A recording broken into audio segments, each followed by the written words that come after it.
క్రీస్తునందు ప్రియ సంఘమా, ప్రభువైన యేసు క్రీస్తు అతి పరిశుద్ధ నామమున మీకందరికీ శుభములు. దేవుడు మనల్ని 3 నెలలు గత జనవరి మాసం, ఫిబ్రవరి, మార్చి మాసాల్లో కాపాడి దేవుడు 4వ నెల ఏప్రిల్ మాసము మొదటి ఆదివారము పునరుత్థాన దినము దేవుడు ఆయన మందిరంకి వచ్చి దేవుని వాక్యాన్ని ధ్యానించడానికి, ఆయనకు స్తుతులు చెల్లించడానికి దేవుడి అనుగ్రహించిన శ్రేష్టమైన సమయాన్ని బట్టి ఆయనకి మహిమను, కృతజ్ఞతలను చెల్లిస్తున్నాను. కూడి వచ్చిన మీరందరూ కూడా దేవుని వాక్యంలో ఆశ్రయింపబడాలని ఆశపడుతున్నాం. మరి ఒక్కపోతకి లేకపోతే ప్రతికూల పరిస్థితులకు కూడా మనం దేవుని మందిరంకి రావడము, ఆయన ఆరాధించడము, దేవుని యొక్క సన్నిధిలో డోర్ తీయండి. దేవుని యొక్క సన్నిధిలో మనం పరిశుద్ధులుగా ఉండి దేవుని ప్రియ బిడ్డలుగా ఆయన ఆరాధించడానికి దేవుడు మనకు సహాయాన్ని ఇస్తున్నాడు. కనుక దేవుడు మనల్ని ప్రేమిస్తున్న ఈ ప్రేమను మనం వ్యర్థపరచుకోకుండా దేవుని సన్నిధిలో వాక్యాన్ని కూడా ధ్యానించుకుందాము. మరి దేవుని యొక్క వాక్యంలో మరి ఈరోజు ఒక అంశాన్ని తెలుసుకోవాలంటే, ఈ ఏప్రిల్ మాసము మనము కాకపోయినా చాలామంది లోకంలో లేకపోతే ప్రభుత్వ పరంగా కొన్ని డిక్లేర్ చేయాల్సి వస్తుంది. ఏంటి అంటే 12-13 సంవత్సరం 2012-13 ఆర్థిక సంవత్సరాన్ని ముగిస్తారు. మార్చి 31కి ముగించి ఆ ఆర్థిక సంవత్సరం యొక్క మరి లెక్కలు ఏవైతే ఉన్నాయో అవి ప్రభుత్వానికి సమర్పించాం, ఆడిటింగ్ చేయించి. తర్వాత అవి ఆడిటింగ్ చేసిన తర్వాత అవి సరైన అని ప్రభుత్వం నమ్మిన తర్వాత దాన్ని వాళ్ళు బహిరంగ కూడా డిక్లరేషన్ ఇవ్వాలి, ప్రకటన చేయాలి, పేపర్లో ప్రకటన ఇస్తారు. ఈ సంవత్సరంలో జరిగిన వ్యాపారం ఎంత, దాని రాబడి ఇంత, దాని ఖర్చు ఎంత, నికర లాభం ఇంత అని కంపల్సరీ ప్రతి కంపెనీ మరి ఈ ఏప్రిల్ మాసం నుంచి మొదలుపెట్టి వాళ్ళు అనౌన్స్మెంట్ చేస్తారు, బహిరంగంగా ప్రకటిస్తారు, డిక్లరేషన్ చేయాలి. ఎందుకంటే ఆ కంపెనీస్లో పెట్టుబడి పెట్టిన వాళ్ళు చాలామంది ఉంటారు, చాలామంది పెట్టుబడులు పెట్టారు. సో కనుక దాన్ని బట్టి వాళ్ళకు డివిడెండ్స్ కానీ ఆ లాభాలు కానీ వాళ్ళకు అందిస్తారు. సో ఈ యొక్క పద్ధతి మరి ఈ లోకంలో ఉన్నప్పుడు మరి ఇంతే కాకుండా ఒక ఎమ్మెల్సీ కానీ ఎమ్మెల్యే కావాలన్నా, పార్లమెంటేరియన్గా కావాలన్నా నామినేషన్ వేసే ముందు ఆ యొక్క ఎలక్షన్ కమిషన్ ఆఫీస్ వాళ్ళు ఒకటి అడుగుతారు. ఏంటంటే మీ ఆస్తుల విలువ మీరు ప్రకటించాలి. ఎంత ఆస్తులు ఉన్నాయి, ఎక్కడ ఎన్ని ఎకరాల స్థలం ఉంది, బ్యాంకులో ఎంత డబ్బు ఉంది, బంగారం ఎంత ఉంది, దీన్ని డిక్లేర్ చేయాలి. చేస్తే దాన్ని బట్టి వాళ్ళు ఆ తర్వాత ఎలక్షన్స్లో వాళ్ళు గెలిచి తర్వాత సంపాదించిన తర్వాత వాళ్ళ సంపాదన ఎలాగునా ఒక్కసారి మారిపోయిందో దాన్ని పరీక్షించడానికి ఉంటుంది. కనుక సో ప్రతి రాజకీయ నాయకుడు కూడా ఎలక్షన్స్లో నిలబడే ముందు డిక్లరేషన్ ఇస్తారు. నాకు 2 కార్లు ఉన్నాయి, ఒక ఇల్లు ఉంది, నా భార్య పేరట ఇంత మరి ఆ పొలం ఉంది, బ్యాంకులో ఇంత ఇది ఉంది, గోల్డ్ ఎంత ఉందని అందరూ కూడా డిక్లేర్ చేస్తారు. అది కంపల్సరీ. అది డిక్లరేషన్ లేకుండా వాళ్ళ నామినేషన్ని ఎలక్షన్ కమిషన్ తీసుకోదు. ఈ విషయాలు ఎందుకు చెప్తున్నానంటే ఈ యొక్క డిక్లరేషన్ అనేది ఎంతో ఇంపార్టెంట్. నేను దిల్షునగర్లో ఒకరోజు ఒక దగ్గర జిరాక్స్ సెంటర్ నిలబడ్డప్పుడు ఒక కుర్రోడితో మాట్లాడుతున్నాను. ఏం చేస్తున్నావు అంటే నేను పలానా ఎగ్జామ్ కొరకు సిద్ధపడుతూ ఉన్నాను అన్నాడు. చాలా మంచిదే, మరి కష్టపడు, దేవుడు నీకు ఇస్తాడు అది నేను చెప్తున్నప్పుడు నేను ఆ ఎగ్జామ్ ఎప్పుడు అని అడిగాను. అంటే ఆయన అన్నాడు అసలు ఎగ్జామ్ డేటే రాలేదన్నాడు. మరి రాకుండా ఎట్లా నువ్వు సిద్ధపడుతున్నావు అంటే చెప్తున్నాడు నోటిఫికేషన్ ఇంకా రాలేదు, అది వచ్చిన తర్వాతనే మాకు డేట్ ఇదైతే అప్పుడు మేము రాయగలుగుతాము, కానీ నోటిఫికేషన్ వెలువడుతుందని ఒక ఆశతోటే నేను ఆ పోస్ట్ కొరకు సిద్ధపడుతున్నాను. సో ఇలాంటి మాటలు వింటున్నప్పుడు ఒకటి గమనించాలని కోరుతున్నాను. నోటిఫికేషన్ బహిరంగ ప్రకటన వెలువడకపోతే అది మరి వీలు పడేది కాదు. ఆ ఎగ్జామ్ రాయడానికి ప్రభుత్వం ప్రకటించకపోతే వీలు పడదు. అలాగనే మరి ఈ యొక్క బైబిల్లో కూడా ఈ యొక్క డిక్లరేషన్ అనే మాట మరి స్పష్టంగా ఉంది. ఎన్నిసార్లు ఉంది ఈ డిక్లరేషన్ అనే మాట? 148 సార్లు ఉందండి బైబిల్లో. 148 టైమ్స్ డిక్లరేషన్ అనే మాట ఉన్నది. ఏ డిక్లరేషన్ అని అంటే ప్రచురపరచడం చాలా సంగతులు. ఇంగ్లీష్లో 148 టైమ్స్ ఉన్నా కొన్ని డిక్లేర్ అయితే డిక్లేరింగ్ అనే మాటలు కలిపి 148 సార్లు ఉన్నది. మచ్చుకు నేను బైబిల్లో ఈ డిక్లరేషన్ గురించి చూపిస్తాను. చూడండి, కీర్తనకారుడు రాసిన కీర్తనలో, మరి కీర్తనలో బైబిల్లో మధ్య పుస్తకం కనుక దాదాపుగా ఆ కీర్తనలో 19వ కీర్తనలో ఇదిగో దేవుని యొక్క వాక్యము ఒక మాట చెప్తుంది.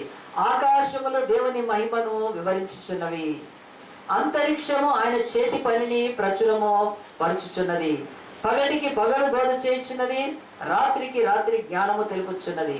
వాటికి భాష లేదు, మాటలు లేవు, వాటి స్వరము వినబడదు, వాటి కొలనీలు భూమి అంతటా వ్యాపించి ఉన్నాయి అని చెప్పి ఇక్కడ కొన్ని మాటలు రాస్తుంటాడు. ఈ డిక్లరేషన్ అనే మాట మరి అంతరిక్షం ఆయన చేతిని పనిని ప్రచురపరచుచున్నది, డిక్లేర్ చేస్తూ ఉన్నది. ఏమిటి ఈ అనంత విశ్వాన్ని సృష్టి? అది దేవుని శక్తిని ప్రచురపరుస్తుంది, డిక్లేర్ చేస్తుంది. ఈ నక్షత్రాలు ఏంటి, ఈ ఆకాశం ఏంటి, ఈ అంతరిక్షం ఏంటి, ఈ గ్రహాలు ఏంటి, మన పంచభూతాలు మన భూమి వదిలిపెట్టండి, ఎంత విశాలమైన ఈ ప్రపంచం, అవన్నీ దేని మహిమ ఏమి ప్రచురపరుస్తున్నాయి? గ్లోరీ ఆఫ్ గాడ్, దేవుని మహిమను ప్రచురం చేస్తున్నాయి. కనుక దేవుడు అంటాడు, ఈరోజు పరలోక ప్రభుత్వం కూడా ప్రచురపరుస్తూనే ఉంది, డిక్లరేషన్ చేస్తూ ఉంది. యేసు ప్రభు ఈ లోకానికి వచ్చినప్పుడు ఆయన జీవించిన మరి 3.5 సంవత్సరాల సేవ, ఆయన మరి ఇంటి దగ్గర ఉన్న 30 సంవత్సరాల ఈ జీవితము అంతా అయిపోయినాక ఆయన సిలువ ఎక్కిన తర్వాత, సిలువలో ఆయన మరణించి తర్వాత తిరిగి లేచిన తర్వాత ఆయన పునరుత్థానుడైనాక అందరికీ కనపడలేదు. పునరుత్థానుడు కాకముందు, పునరుత్థానుడు అయిన తర్వాత అందరూ ఆయనను చూచారని చెప్పట్లేదు. యేసు ప్రభు ఆయన పునరుత్థానుడు చావకముందే, లేకపోతే చంపబడక ముందే, ఆయన సిలువ ఎక్కక ముందే చాలా మంది ఆనాడు యెరూషలేములో కానీ యూదయలో గలిలయలో చూచారు. కానీ మళ్ళీ పునరుత్థానుడైనాక అందరూ చూడలేదు, దేవుడు అందరికీ కనపడలేదు. పునరుత్థానం విశ్వాసానికి సంబంధించింది. యేసు లేచాడని నమ్మిన వాళ్ళకు మాత్రమే, నమ్మటానికి ఇష్టపడ్డ వాళ్ళకు మాత్రమే, నమ్ముతూ సందేహిస్తున్న వాళ్ళకు మాత్రమే దేవుడు కనిపించాడు. తన 12 మంది శిష్యులకు కనిపించాడు, కొంతమంది స్త్రీలకు కనిపించాడు, ఒక 500 మంది కనిపించాడు. ఆ తర్వాత యేసు వెళ్ళిపోయాడు ఆయన. మరి ఆ సమయంలో ఆయన కూడా యేసు ప్రభువుడు ఒకటి డిక్లేర్ చేసి వెళ్ళాడండి. ఆ మాట లూకా సువార్త 19వ అధ్యాయం, ఆ యొక్క 24వ అధ్యాయంలో, లూకా సువార్త 24వ అధ్యాయంలో యేసు డిక్లేర్ చేశాడు. ఏం డిక్లేర్ చేశాడో చూడండి. ఆయన లూకా సువార్త 24వ అధ్యాయంలో 44వ వచనం, అంతటా ఆయన మోషే ధర్మశాస్త్రంలోను ప్రవక్త గ్రంథంలోను కీర్తనలు నన్ను గురించి రాయబడినవన్నీ నెరవేరవలనని నేను కోరుకొంచున్నానని ఆయన మీ వద్ద ఉండినప్పుడు మీతో చెప్పిన మాటలు నెరవేరినవని వారితో చెప్పిన. అప్పుడు వారు లేఖనంలో గ్రహించినట్లుగా ఆయన వారి మనసును తెరిచి, క్రీస్తు శ్రమపడి 3వ దినమున మృతుల్లోంచి లేచిననియు, యెరూషలేము మొదలుకొని సమస్త జనుల్లో ఆయన పేరిట మారు మనసును పాప క్షమాపణయు ప్రకటింపబడుననియు రాయబడి ఉన్నది. ఇక్కడ ఒక మాట గమనించాలి. 47 యెరూషలేము మొదలుకొని సమస్త జనములలో, యెరూషలేములో యూదులు ఉన్నారు, భూమి మీద సమస్త జనులు ఉన్నారు, ఇంక్లూడింగ్ ఈరోజు ఇండియాలో ఉండే అనేకమైన జనాలు కదండి. వాళ్ళు కూడా యేసుని గురించి వినాలని 2000 సంవత్సరాల క్రితమే యేసు మాట్లాడుతున్నాడు. పునరుత్థానమైన సమస్త జనములలో మనం కూడా ఉన్నాం. ఈరోజు రెడ్డిస్, చౌదరీస్, కమ్మాసు, ఆ తర్వాత వైశ్యాస్, ఎన్ని రకాలైన జనాలు ఉన్నారు ఈరోజు ప్రపంచంలో. తెల్లవాళ్ళు, నల్లవాళ్ళు, బ్రౌన్ వాళ్ళు, ఎల్లో రేస్ వాళ్ళు, ప్రతి రాతి వాళ్ళు ఉన్నారు, సమస్త జనులు ఉన్నారు. కనుక ఇది కేవలము యెరూషలేముకి మాత్రమే కాదు, కానీ మొదలుకొని సమస్త జనములలో ఆయన పేరట మారు మనసు పాపక్షమాపణ, అంటే మోక్షం సంపాదించుకోవడానికి కావలసిన మారు మనసు పాప క్షమాపణ ప్రకటింపబడినని వ్రాయబడినదని చెప్పి ఆయన అంటాడు, ఈ సంగతులకు మీరే సాక్షులు. డిక్లేర్ చేశాడు యేసు ప్రభు. దీనికి ఎవరు సాక్షులు? మీరే సాక్షులు. నాతో నడిచిన వారు, నాతో కూర్చున్న వాళ్ళు, లేచిన వారు, నేను చేసిన అద్భుతాలు చూచిన వాళ్ళు, తిరిగి నేను పునరుత్థానుడైనాక కనిపిస్తున్నాను కదా మీరే నాకు సాక్షులని డిక్లేర్ చేసేసాడు. ప్రియ దేవుని బిడ్డలారా, యేసు డిక్లేర్ చేసేసిన తర్వాత ఆయన 40 రోజులు కనపడి ఆయన పరలోకానికి ఆరోహణం అయిపోతే, అపోస్తల కార్యం తీయండి, అక్కడ 1వ అధ్యాయంలోనే అలాగున యేసు వారిలో నుంచి పరలోకానికి చేర్చుకునబడే దినం వచ్చినప్పుడు ఒలీవల కొండకి వెళ్ళి, ఒలీవల కొండ మీద ఆయన మాట్లాడి, ఆయన మీరు వెళ్ళి సర్వలోకానికి, సర్వసృష్టికి స్వార్థ ప్రకటించండి, నమ్మిన వారికి బాప్తిసం ఇవ్వండి అని చెప్పి ఆయన వెళ్ళిపోతున్నప్పుడు అపోస్తల కార్యం 1వ అధ్యాయంలో 9వ వచనంలో ఈ మాటలు చెప్పి వారు చూచుండగా ఆయన ఆరోహణం ఆయన చెప్పాడు, మీరే సాక్షులై ఉంటారని ఈ సంగతులని. అప్పుడు వారి కళ్ళలో కనబడకుండా ఒక మేఘం ఆయనను కొనిపోయాను. ఆయన వెలుచుండగా వారు ఆకాశం వైపు తేర్చుచుండ్రి. ఇదిగో తెల్లని వస్త్రములు ధరించుకుని ఇతర మనుషులు వారి యొద్ద నిలిచి, గలిలయ మనుషులారా, మీరు ఎందుకు నిలిచి ఆకాశం వైపు చూచున్నారు? మీ యొద్ద నుండి పరలోకమునకు చేర్చుకునబడిన ఈ యేసే ఏ రీతిగా పరలోకమునకు వెళ్ళటం మీరు చూచితిరో ఆ రీతిగానే ఆయన తిరిగి వచ్చునని వారితో చెప్పేది కరెక్ట్. ఇక్కడ బైబిల్లో దేవదూతలు కూడా డిక్లేర్ చేస్తున్నారు. ఏమని డిక్లేర్ చేస్తున్నారు? యేసు వెళ్ళిపోతున్నాడు కదా, మళ్ళీ తిరిగి వస్తాడు, డిక్లేర్ చేస్తున్నాడు. ఈయన యేసు తిరిగి వచ్చే లోపల మీరు ఈ భూమి మీద ఆయనకు సాక్షులై ఉండాలి. మీరు ఆయన నామాన్ని ఈ లోకంలో ప్రకటించాలి, ఆయన నామాన్ని వెల్లడి చేయాలి, ఆయన నామాన్ని ప్రచురపరచాలి. మీ డిక్లరేషన్ చాలా ఇంపార్టెంట్. ఇప్పుడు మీ డిక్లరేషన్ బట్టే యేసు పడ్డ ఈ యొక్క శిలువ వేదన, ఆ రక్షణ మార్గము, దేవుడి యొక్క నామమున నీతిమంతులు కావటము మీ డిక్లరేషన్ బట్టి ఆధారపడిందని చెప్పి వాళ్ళు వెళ్ళిపోయారండి పరలోకం దూతలు. దేవుని బిడ్డలారా, ఇలా ఉన్న బైబిల్లో చాలా చోట్ల అనేక మంది మనుషులు, రాజులు, ఆ తర్వాత దేవుని శిష్యులు యేసు ప్రభు డిక్లేర్ చేస్తూ ఉన్నప్పుడు బైబిల్ చెప్తుంది మన జీవితాల్లో డిక్లరేషన్ గురించి ఏమని వింటున్నామా? ఈరోజు ఒక రాజకీయ నాయకుడు తనకున్న ఆస్తిని వెల్లడిపరిస్తే, తనకున్న ఆ యొక్క సమస్తమైన సొత్తును వెల్లడిపరుస్తున్నప్పుడు నీకు నాకేమైనా జరుగుతుందా? ఏమైనా మనకు మేలు జరుగుతుందా? ఏం జరగట్లేదు. కానీ బైబిల్ చెప్తుంది యేసుక్రీస్తు ఒక ప్రదేశానికి వెళ్ళినప్పుడు ఈ భూమి మీద ఒక ఆయన డిక్లరేషన్ చేశాడు, వెల్లడిపరిచాడు. ఆయన గురించి ఈరోజు మనం చూద్దాము. ఈ అపోస్తుల కార్యంలో నుంచి వెనక్కి రండి. యోహాను సువార్త నుంచి ఇంకొంచెము ముందుకు వస్తే ఆ యొక్క లూకా సువార్త, జస్ట్ సెకండ్ బ్యాక్ బుక్ తీస్తే లూకా సువార్త 19వ అధ్యాయంలో యేసుక్రీస్తు ఆయన ఈ 3.5 సంవత్సరాల మరి సేవా పరిచర్య కాలంలో ఆయన ఎరికో అనే ఒక ప్రదేశానికి వెళ్ళాడని బైబిల్ చెప్తుంది. 19వ అధ్యాయం లూకా సువార్త, gospel according to Luke 19th చాప్టర్లో దేవుని వాక్యం చెప్తుంది. ఆయన సంచరించుచు ఎరికో పట్టణంలో ప్రవేశించి దాని గుండా పోవచ్చుండెను. యేసు ప్రభు ఒక దగ్గర కూర్చోలేదు, కానీ ఆయన అనేక పట్టణాలు మరి ఆ గ్రామాలు దర్శిస్తూ వచ్చాడు. ఆయన ప్రతి తన దగ్గరికి రాలేని వారి దగ్గరికి వస్తున్నాడు. ఆయన కాళ్ళు నుండి నడిచే దేవుడు. ఆయన కాళ్ళు లేకుండా ఆయన మోయబడుతూ మరి పల్లకీల మీద తిరిగే దేవుడు కాదు, కానీ ఆయన నడుస్తూ ఉన్నాడు. నడిచి ఎరుకో పట్టణంలోకి వెళ్ళాడు. అక్కడ దాని గుండా పోతున్నప్పుడు ఆ పట్టణంలో ఇదిగో సుంకపు గుత్తదారులో ధనవంతుడైన జక్కయ్య అనే పేరు గల ఒకడు యేసు ఎవరో అని చూడగలను, కానీ పొట్టివాడైనందున జనులు గుంపుగూడి ఉంట వలన చూడలేకపోయాను. ఆ ఎరుకో అనే పట్టణంలో ఒక జక్కయ్య అనే ఒక వ్యక్తి ఉన్నాడు, పౌరుడు. అతడు యూదుడే, కానీ అతని జీవితము ఏమాత్రం సరైంది కాదు అని చెప్పి అతన్ని పరిచయం పరిశుద్ధాత్మ దేవుడు చేస్తున్నప్పుడు ఆయన గురించి చెప్తున్నాడు. ఎక్కడి నుంచి మొదలు పెట్టాడు? గుత్తేదారుడు, కాంట్రాక్టర్, చాలా పెద్ద కాంట్రాక్టర్. ఆయన కింద ఇంకా చాలా సబ్ కాంట్రాక్టర్స్ ఉంటారు. కనుక అలాంటి ఒక గుత్తేదారుడు. ఏం గుత్తేదారుడు? సుంకము, ట్యాక్స్ కలెక్ట్ చేసే అతను. కనుక చాలా ధనం సంపాదిస్తున్నాడు. మరి అంతేకాదు అతడు గుత్తేదారుడు అని చెప్తూ బైబిల్ చెప్తున్నది ఆయన మరి యేసును చూడాలని ఆశపడ్డాడు. కనుక యేసును ఎందుకు చూడాలని ఆశపడ్డాడు? ఇంతకుముందు యేసును గురించి తెలియదు, ఇప్పుడు తెలిసి ఉంటుంది. మరి విని కొంత ఆయన చూడాలని ఆశపడ్డాడు. కానీ ఇన్ని రోజులు ఒకవేళ తెలిసినా వెళ్ళలేకపోవటానికి బహుశా ఆయన లైఫ్లో ఒక కారణం ఉంటుంది. అది ఏమిటి అంటే యేసు దగ్గరికి వెళ్ళటానికి ఆయన ప్రొఫెషన్, ఆయన వృత్తి ఆటంకంగా ఉంటుంటుంది. ఎప్పుడు బిజీ, ఎప్పుడు కూడా యేసు దగ్గరికి వెళ్ళటానికి ఆయనకు సమయం దొరకలేదు. ఇక రెండోది సంపాదన, ఎప్పుడూ సంపాదన, డబ్బు కనుక ఎవడు వదులుకోడు, కనుక తన సంపాదన అతనికి అడ్డుగా ఉంది. ఇక మూడవది అతని జీవితంలో ఎరుకోలో ఉండి ఏమాత్రం కూడా భయభక్తులు లేనివాడు కనుక భక్తిహీనతే అడ్డు. ఇప్పుడు కాకపోతే తర్వాత చూద్దాంలే అలాగనైపోయాడు. ఇక చివరికి అతని జీవితంలో యేసు ప్రభు దగ్గరికి వెళ్ళే అవకాశం అయితే కాదు, కానీ యేసే అక్కడికి వస్తున్నట్టు తెలుసుకొని అతడు చూడటానికి వెళ్ళాడు. చూడటానికి వెళ్తున్నా కానీ మరి అతడు బైబిల్ చెప్తుంది అతడు పొట్టివాడై ఉన్నాడని చెప్తున్నది.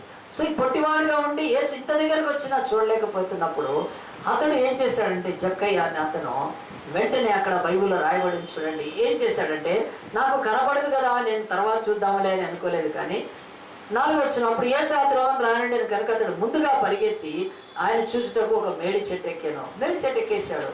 చూడాలని ఆశ, ఆతృత తీర్చుకోవాలని అక్కడ చెట్టు ఎక్కి చూస్తున్నాడు. చాలా పొట్టివాడు. ఈ పొట్టితనం కూడా ఎంతో ఆటంకంగా ఉంది. మన జీవితాల్లో కూడా ఈ పొట్టితనం అనేకమైన వాటికి సూచనగా ఉంది. న్యూనతా భావం ఒకటి అని అంటే, నాకు ఇంగ్లీష్ రాదు, నేను భక్తుడిని కాదు, నేను చర్చికి సరిగ్గా కానుకలు ఇవ్వట్లేదు, ఆ తర్వాత నాకు పాటలు సరిగ్గా రావు, ఆ తర్వాత నేను పెద్ద బైబిల్ చదవలేను, ఆ తర్వాత మా అమ్మ నాన్నలు ఎవరు కూడా భక్తి పరులు కారు. ఈ న్యూనతా భావం అనేది మన బతుకుల్లో చాలా వెంటాడుతుంటుంది. కనుక నాకు సరైన డ్రెస్ లేదు, చర్చికి వెళ్దామంటే దేవుడి దగ్గరికి వెళ్ళడానికి ఈ బట్టలు అవసరమా ఆలోచిస్తూ ఉంటారు చాలా మటుకు. ఏదో సాకులు కదా, లేకపోతే దూరం అయిపోతుంది, నాకు చర్చి దూరం అవుతుంది, అలాగున ఎన్నో ఆటంకాలు, అడ్డంకులు. దేవుడు అంటున్నాడు ఈ న్యూనతా భావము ఇంక్లూడింగ్ జక్కయ్యలో కూడా ఉంటుంది. నేను పొట్టివాడిని, ఇంతమందిలో ఎలా ఉన్నా చూస్తానని దాన్ని కూడా అధిగమించి ఒక ధనవంతుడు జక్కయ్య గుత్తేదారుడు చెట్టెక్కుతుంటే ఎంత విడ్డూరంగా ఉంటుందో ఆలోచించండి. అదే చిన్నపిల్లడు చెట్టెక్కితే బాగుంటుంది, కానీ ఇంత పెద్ద మనిషి చెట్టెక్కితే అందరూ చూస్తారు ఏమైంది రేడి. కానీ ఆలోచించండి, ఆ వయసులో ఉన్న వ్యక్తి చెట్టెక్కితే అది, కానీ అన్నింటినీ కూడా పట్టించుకోలేదు. సమాజం చూసి నన్ను ఏమనుకుంటే ఏమవుతుంది, బైబిల్ పట్టుకొని మనం చర్చికి వెళ్తుంటే పక్కోళ్ళు ఏమనుకుంటారో, వీళ్ళు మతం మార్చుకున్నారని, ఇలాంటివన్నీ భావాలు మనకు అడ్డు వస్తూనే ఉంటాయండి. దేవుడు అంటున్నాడు మరి ఇవన్నీ అధిగమించాడు జక్కయ్య చెప్పాలంటే. అంటే ఈరోజు నీకు ఏ అడ్డంకి ఉందో దేవుడు చూసుకో. దేవుడు పరలోకం నుంచి దిగి ఇక్కడ దాకా వచ్చాడు, కానీ నీవు లేచి నీ న్యూనతాభావం నుంచి, నీ కులం నుంచి, నీ మతం నుంచి, నీ యొక్క జీవితాల్లో ఉండే కొన్ని కొదవల్లో నుంచి నువ్వు ఊహించుకున్న కొన్ని మరి ఆ యొక్క అయోగ్యతలను దేవుడి దగ్గరికి వెళ్లకుండా ఆటంకంగా పెడుతున్నావేమో. కానీ జక్కయ్య మాత్రం అన్నీ పక్కన పెట్టాడు. ఎన్ని రోజులు జరిగిందో జరిగిపోయింది, ఇంకా జరగడానికి వీల్లేదు. ఐ మస్ట్ సీ జీసస్ అంతే. మరి యేసు దగ్గరికి వెళ్ళి మాట్లాడాలని, ఆయన యొక్క చర్చికి వెళ్ళి ఆ యేసు ప్రభుకి డొనేషన్ ఇవ్వాలని ఏమీ కాదండి. యేసు దగ్గరికి వచ్చి సందేహాలు అడగాలని. ఎంతమంది యేసు దగ్గరికి వచ్చి అడగరు? నన్ను కూడా కొంతమంది స్పూన్ వేసుకొని తింటారు, బుర్ర స్పూన్ తెచ్చుకుంటారు, కొన్ని బుర్ర తింటారు అంతే. ఇంకా తినండి, తప్పేమి లేదండి, మేము రెడీగా ఉంటాం కనుక తప్పదా లేచే క్వశ్చన్స్కి. మరి ఇక్కడ యేసు ప్రభు దగ్గరికి ఏ ప్రశ్న కూడా బైబిల్లో రాయబడలేదండి. ఆయన ఒక్క ప్రశ్న, ఆయనకు ఏదో ఒక డౌట్, సందేహం లేదు అసలు రాడు. లేకపోతే యేసుకు డొనేషన్ ఇవ్వడానికి, యేసయ్య నువ్వు మరి ఎల్బీ నగర్ దగ్గర రింగ్ రోడ్ దగ్గర స్థలం కొంటున్నావు అంట కదా, ఇదిగో డొనేషన్ తీసుకో అని ఆయన యేసు దగ్గరికి ఏం డొనేషన్ తీసుకొని రాలేదు. జస్ట్ గ్లింప్స్, ఒక్కసారి ప్రభువుని చూడాలి. హల్లెలూయా, చప్పట్లు కొడతామండి అందరూ ఒకసారి దేవుడు. ఈ మాత్రపు ఆశ ఉంటే చాలండి దేవుడి దగ్గరికి. అన్ని ఆటంకాలు అడ్డంకాలు మన జీవితంలో తొలగిపోతాయి. యేసు దగ్గరికి వెళ్ళాలని, ప్రార్థనకు వెళ్ళాలని ఒక్క చిన్న మనసులో ఈ వాంఛ కోరిక కూడా ఉంటే వాళ్ళ దేవుడు ప్రత్యక్షమై ఇలాంటి కార్యాలు చేస్తాడు. చూడండి, ఎక్కాడు, చెట్టుకి వచ్చున్నాడు, ఇక వస్తూ ఉన్నారు. ప్రొసెషన్ వస్తూ ఉంది. ప్రొసెషన్ లాగా జన సమూహాలు కదులుతూ ఉన్నారు. ఆలోచించండి, ఈరోజు వస్తున్నా మీకోసం కదులుతున్నాడు కదండి. మొత్తం వెళ్ళిపోయాడు కదా. ఆ తర్వాత జగనన్న పంపిన చెల్లె బయలుదేరింది, ఆమె పోతా ఉంది షర్మిల. ఎంతమంది అండి వాళ్ళతోటి కదా. సో యేసు ప్రభు ఆఫ్టర్ ఆల్, వీళ్ళు ఒకవేళ రాజకీయ నాయకులకి ఇంత కరిస్మా ఉంటే యేసుకి ఎంత ఉంటుందండి కదా. ఆయన మహిమ ధరించుకొని వచ్చారు. 1000 సూర్యుల కంటే మహిమ ఉంది ఆయనకు కదా, ప్రకాశం అని.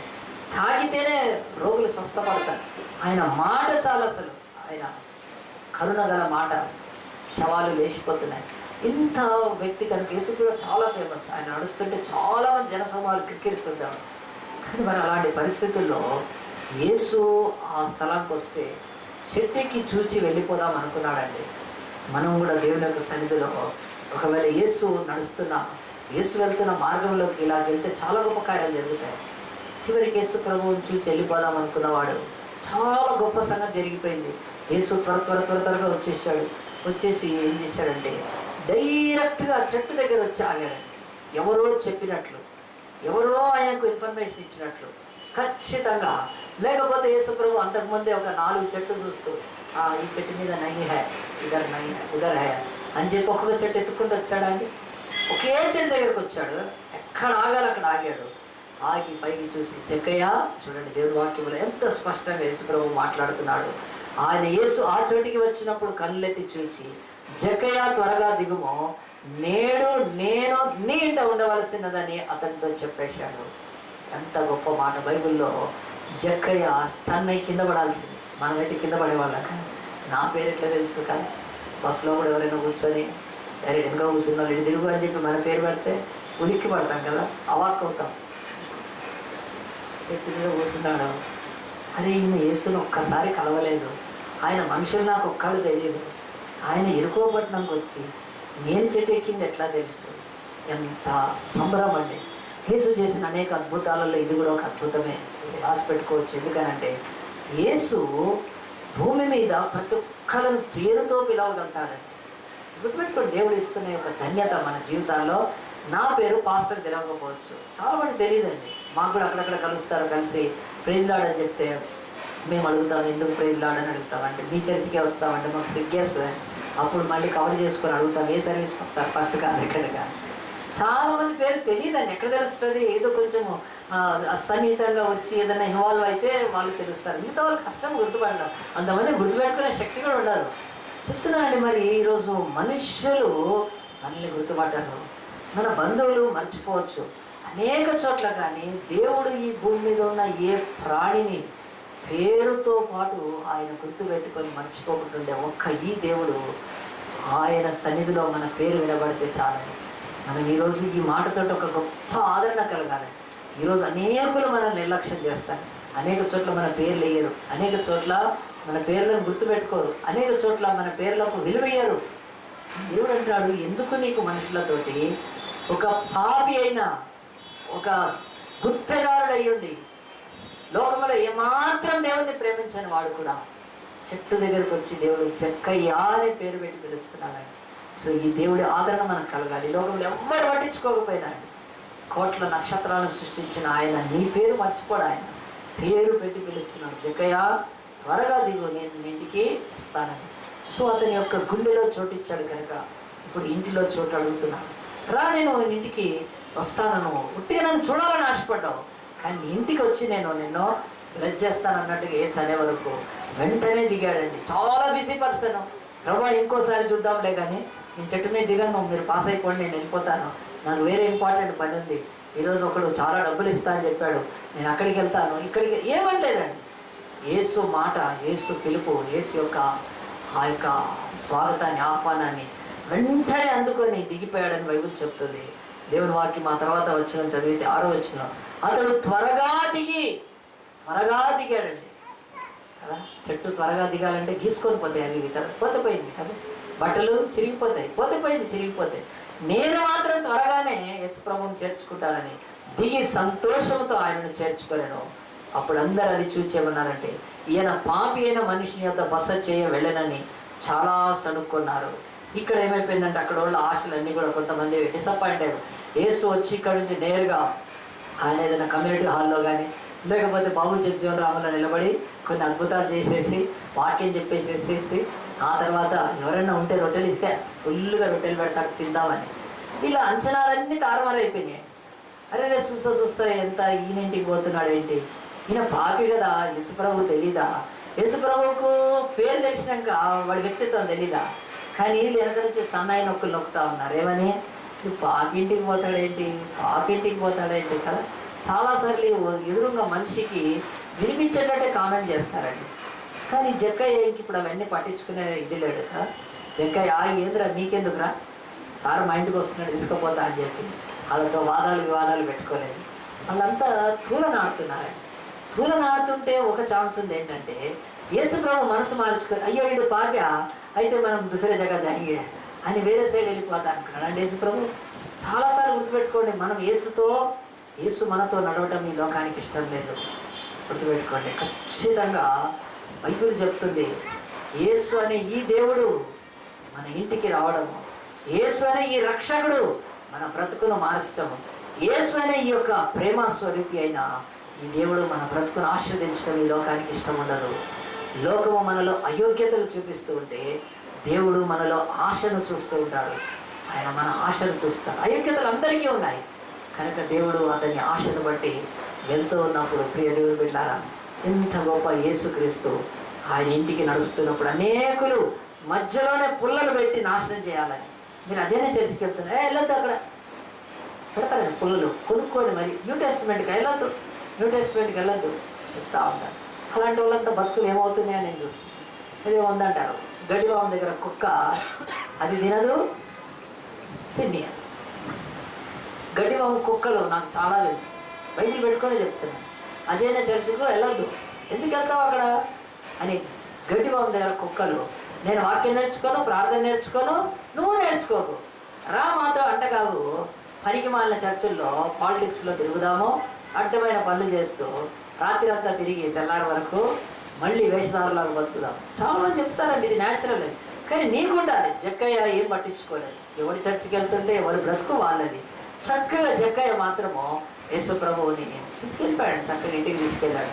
ఇంటికి తీసుకొని వెళ్ళి యేసు ప్రభు ఆ ఇంట్లో ఉన్నప్పుడు బైబిల్ ఏ మాటలు రాయబడ్డాయి, యేసు ఆయన జక్కయ్యను పేరు పెట్టి పిలిచి ఆయనను ఇంటికి వస్తానని చెప్పి మనుషులు మాటలు కూడా ఏసలాగా వెళ్ళిపోయాడు.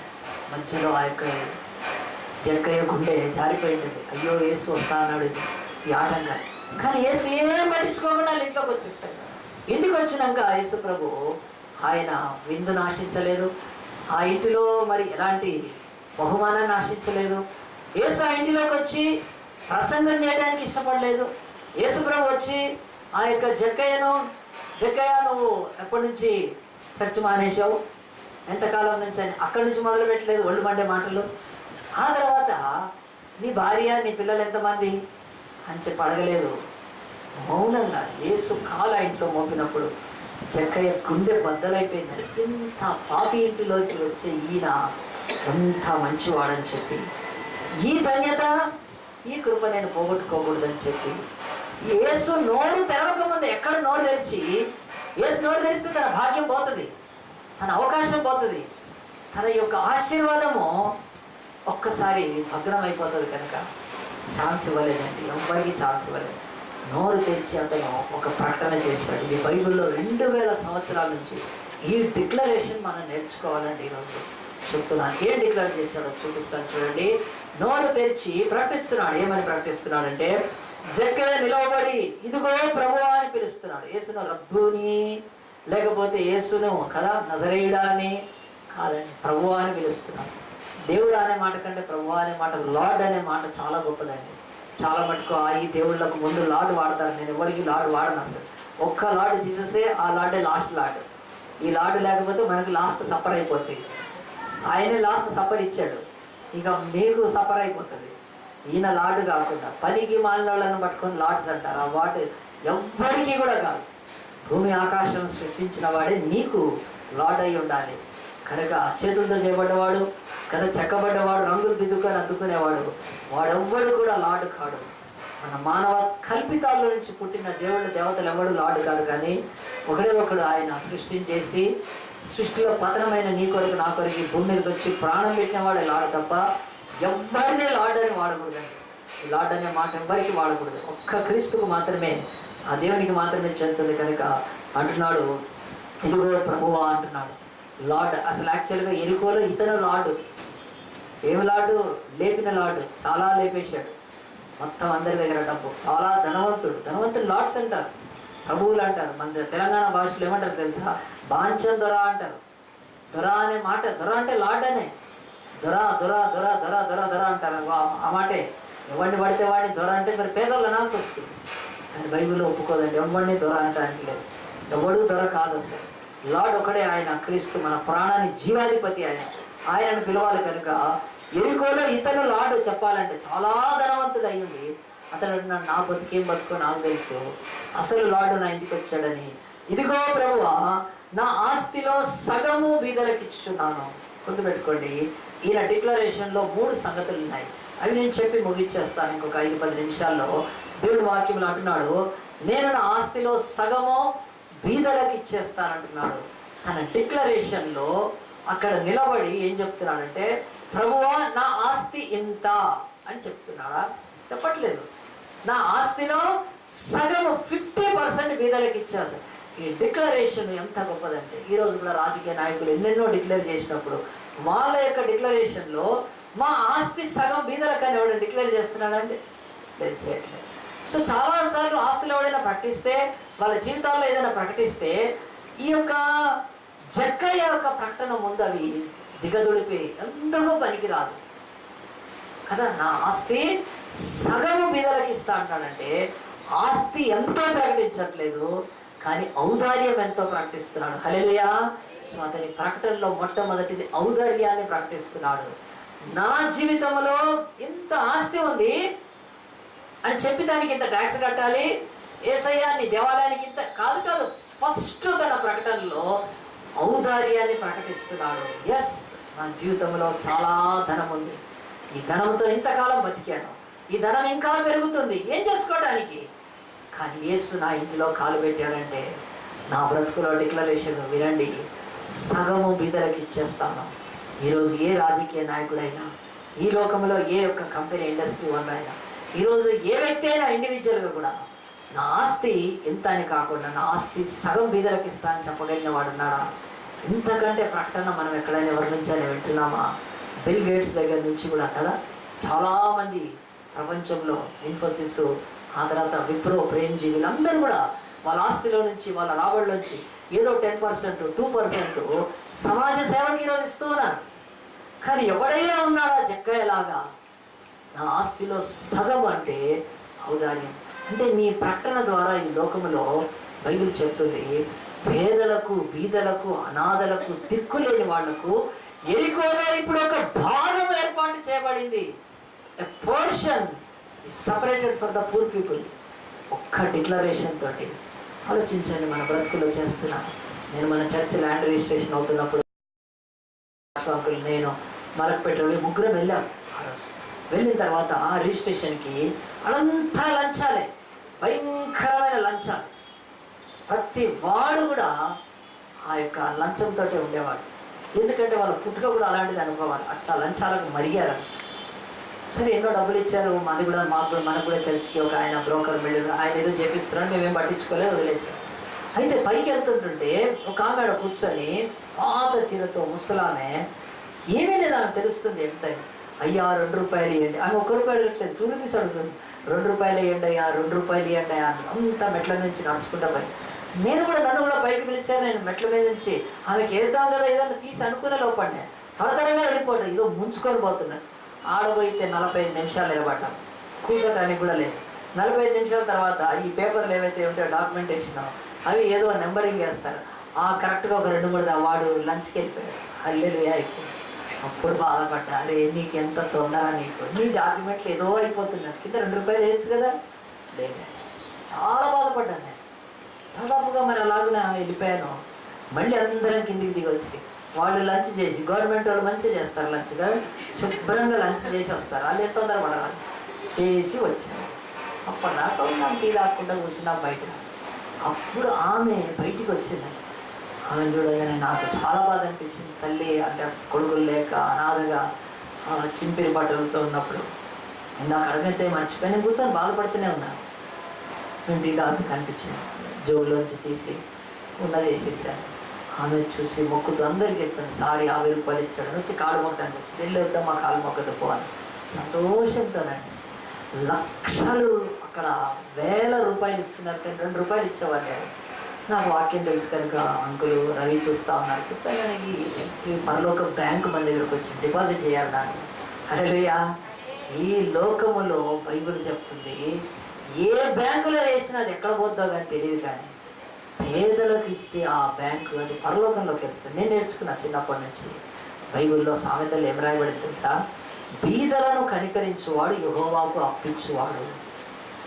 బీదలను కనికరించువాడు యెహోవాకు అప్పించువాడు. ఆ మాట భూమి ఈ యొక్క ఆకాశం గతించిపోతాయి కానీ మాటలు గతించవు బైబిల్లో. బీదలను కనికరిస్తే చాలు.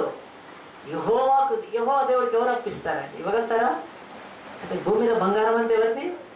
వెండి అంతా ఎవరిది? దేవుడు. అసలు ఈ భూమి పరిమాణం అంతా ఎవరిది? ఆయనదే. ఇంత గొప్ప దేవుడికి ఎవరైనా అప్పిస్తారా? ఇవ్వచ్చు, మీరు ఇవ్వచ్చు. ఇదిగో ఈ భూమి మీద బీదలను కనికరిస్తే. నాకెందుకో మనసు చాలా బాధ అనిపించింది కనుక తీసి 50 రూపాయలు వేసాను. ఉన్నాయి ఇంకేదో చిల్లర కాస్త టీ అవి తాగడానికి ఇచ్చేసాను. చెప్తున్నాను, ఆమె ఫోటో కూడా నా సెల్ ఫోన్లో నేను రవి తీశాడు. ఎంత భయంకరమండి ఈరోజు మన డబ్బులు నేరుగా పరలోకానికి వెళ్ళాలంటే ఈ భూమి మీద బీదలను కనికరించాల్సిందే. నీ డిక్లరేషన్లో బైబిల్ ఏం చెప్తుందంటే, ఎంత సంపాదించుకున్నా జక్క ఎక్కడికి పోతుంది? ఎవడో తింటాడు, ఎవడో మిగుతాడు, ఎవడో ఇచ్చేస్తాడు. ఈ భూమి మీద బ్యాంకులో వేసిన డబ్బులు అవి ఒకరోజు దొరకచ్చు, దొరకకపోవచ్చు. ఒక్కసారి యుద్ధం వచ్చిందంటే RBI బ్యాంకు కూడా చేతులు ఎత్తేస్తుంది. గుర్తుపెట్టుకోండి, మీకు తెలియదు. బ్యాంకులు అనుకుంటారు కానీ అసలు బ్యాంకు చెప్తున్నాను, యుద్ధాలైన దేశాల్లో బ్యాంకులు కూడా ఏం పనిచేయవు. ఈరోజు ఏదో కృషి bank, Charminar bank, Vasavi bank అవి డుబ్బు మునిగిపోయాయి. ఇంకా వేరే SBI మనది ఇప్పుడు అనుకోవద్దు. ఒక్క యుద్ధం చాలు ఒక దేశం మీద, బ్యాంకులు సమస్తం కొలాప్స్ అయిపోతాయి, బ్యాంక్ సిస్టమ్ కొలాప్స్ అయిపోతుంది. ఆ రోజు కూడా యుద్ధ సమయంలో కూడా దేవుడు ఎవరిని కాపాడతాడు తెలుసా? బీదలను కనికరిస్తే ఆ బ్యాంకులో దొంగలు దొంగిలించరు. అది యుద్ధాలను బట్టి ఎఫెక్ట్ కాదు. ఆ బ్యాంకు దేవుడి బ్యాంకులోకి దొంగ కన్నమేయలేడు. గుర్తుపెట్టుకోండి. ఆ బ్యాంకు ఈ భూమి మీద డిపాజిట్ చేసే కౌంటర్స్ ఎవరు అని అంటే పేదవాళ్ళు, మన మధ్యలో అనాథలు, దిక్కులేని వాళ్ళు. కనుక జక్కయ్య డిక్లరేషన్లు ఏమంటున్నాడంటే, సగము ఆస్తి బీదలకు ఇచ్చేస్తాను. నా ఆస్తి ఎంత అనట్లేదు, నా ఆస్తిలో 50% should belong to poor people, ఇచ్చేస్తాను అంతే. ఆలోచించండి ప్రియ దేవుని బిడ్డలారా, ఈరోజు నీ బ్రతుకులో డిక్లరేషన్ ఎప్పుడైనా చేసినప్పుడు నీ బ్రతుకులో ఈరోజు ఎంత కదా, అంతుంది ఇంతుంది అని చెప్పుకుంటావు, కానీ అసలు ఈ లోకంలోని పేదలకు ఎంత నీ నుంచి దేవుడు అడుగుతాడు. మరి ఇది రక్షణలో ఉండే సూచన, సరైన డిక్లరేషన్. కనుక మనమేం డిక్లేర్ చేస్తున్నాము? మన డూప్లెక్స్ ఇల్లు, మాది ఫలానా స్విఫ్ట్ కారు, నా ఉద్యోగం ఇది, నా డిగ్రీ ఇది. దేవుడు అంటాడు ఈ డిక్లరేషన్లో ఏమొస్తుంది ఎవరికి? ఏదో నువ్వు గర్విస్తున్నావు, ఏదో నీ తల్లిదండ్రులు సంతోషపడతారేమో, లేకపోతే ఇంకేదో నీకు తాత్కాలిక సంతోషం. ఒక డిక్లరేషన్ బట్టి దేవుడికి మహిమ వస్తుంది, సమాజానికి మేలు జరుగుతుంది. నీలోని నీ దగ్గర ఉన్నది వీధులకెంత, దాన్ని బట్టి దేవుడు అంటున్నాడు ఔదార్యాన్ని ప్రకటించాడు. ఆస్తిని కాదు, ఈరోజు నీ ఆస్తిని కాదు, నీ ఔదార్యాన్ని ప్రకటించాలి. మొదటిది. రెండోది చూపిస్తాను చూడండి. ఇదే లూకాసు సువార్త 19వ అధ్యాయంలో ఆ యొక్క జక్కయ్య, పొట్టి జక్కయ్య, ఆయన నిలబడి యేసు తన ఇంట్లోకి వచ్చిన తర్వాత చేసిన డిక్లరేషన్లో రెండవది, నేను ఎవరి యొద్దనైనను అన్యాయముగా దేన్నైనా తీసుకొని ఎడలా అతనికి 4 గంటలు మరలా చెల్లిస్తాను. ఇది కూడా డిక్లరేషన్. నేను ఎవరి దగ్గర అయినా అన్యాయంగా తీసుకున్నానా, నేను దాని విషయంలో కూడా నేను ఒక డిక్లరేషన్ చేస్తున్నాను, వినండి అంటున్నాడు. యేసు లాంటి ఇంత గొప్ప ప్రభువు నా ఇంటిలో కాలు పెడితే నా బతుకు పావనం కావాల్సిందే, నా ఇల్లు మారిపోవాల్సిందే, నా జీవితంలో ఇక దాగు మచ్చ ఉండకుండాల్సిందే, నేను దేవుని బిడ్డగా జీవించి తీరాల్సిందే. అంతే, నేను వెనక అంజ వేయను, నేను ముందు అడుగు వేస్తానని అతడు రెండవది ఏం చేస్తున్నాడంటే తన బ్రతుకులో ఇంకో డిక్లరేషన్ చేశాడు. ఈ డిక్లరేషన్ ఏంటో తెలుసా అండి? ఆయన పరిహారాన్ని ప్రకటిస్తున్నాడు. పరిహారాన్ని ప్రకటిస్తున్నాడు. చాలామంది ఇప్పుడు ఆయన ఆస్తి సగం బీదలకు ఇచ్చేస్తే ఆ యొక్క ఎరుకోలు అందరు ఏమంటారు తెలుసా? బాగానే దోషాడు వీడు మమ్మల్ని కదా, బాగానే దోషి బీదలకు ఇచ్చాడు, పేరు ఫేమస్ అయింది, కానీ మాకు వాడు దోషాడాడు, మాది వాడి మీద ఏం కేసు పెడతాం? వాడు కొట్టాడు, అసలే గట్టివాడాడు, ఏం పెడతాం కదా? ఎవ్వరు ఏం చేయలేరండి. చాలాసార్లు గుర్తుపెట్టుకోండి, మనం దాన ధర్మాలు చేసినప్పుడు చాలామంది అంటారు ఏం దాన ధర్మాలు, మనం లేపినంత లేపేశాడు. అది దేవుడికి నచ్చదండి. దేవుడు అంటాడు నువ్వు సగం బీదలకు ఇచ్చినప్పుడు నిన్ను బట్టి బాధపడ్డవాళ్ళు, నిన్ను బట్టి నష్టపోయిన వాళ్ళు, నిన్ను బట్టి లోకంలో కోల్పోయిన వాళ్ళు, నిన్ను బట్టి అనేకులు తమ జీవితంలో దుఃఖాన్ని అనుభవించిన వాళ్ళు ఏం చేయాలి? ఆలోచన చేయాలి. వాడు ఆహా జక్కయ్య మారిపోయాడు, మారాడులేండి, వాడు చాలా దూకాడు మా దగ్గర అడ్డమైన గాట. దేవుడికి సాక్ష్యం ఉండదు ఆ ప్రకటనలో. అందు గురించే దేవుడు మనకి పరిశుద్ధ గ్రంథంలో ఒక డిక్లరేషన్ చూపిస్తున్నాడు జక్కయ్యది. జక్కయ్య అంటున్నాడు ఎవరి దగ్గర అన్యాయంగా తీసుకున్నాను ఖచ్చితంగా నాకు తెలుసు, నేను ఇంత గుత్తదారుని ఎట్లయ్యానో నాకు తెలుసు, నా ఇన్కమ్ నాకు కంప్లీట్గా తెలుసు అంటున్నాడు. అన్యాయంగా తీసుకున్న వాడికి నేను మళ్ళీ ఒక వంతు ఇస్తే అది నిజమైన ధర్మశాస్త్ర ప్రకారం కాదు, నేను 4 గంటలు చెల్లిస్తానంటాడు. హల్లెలూయా.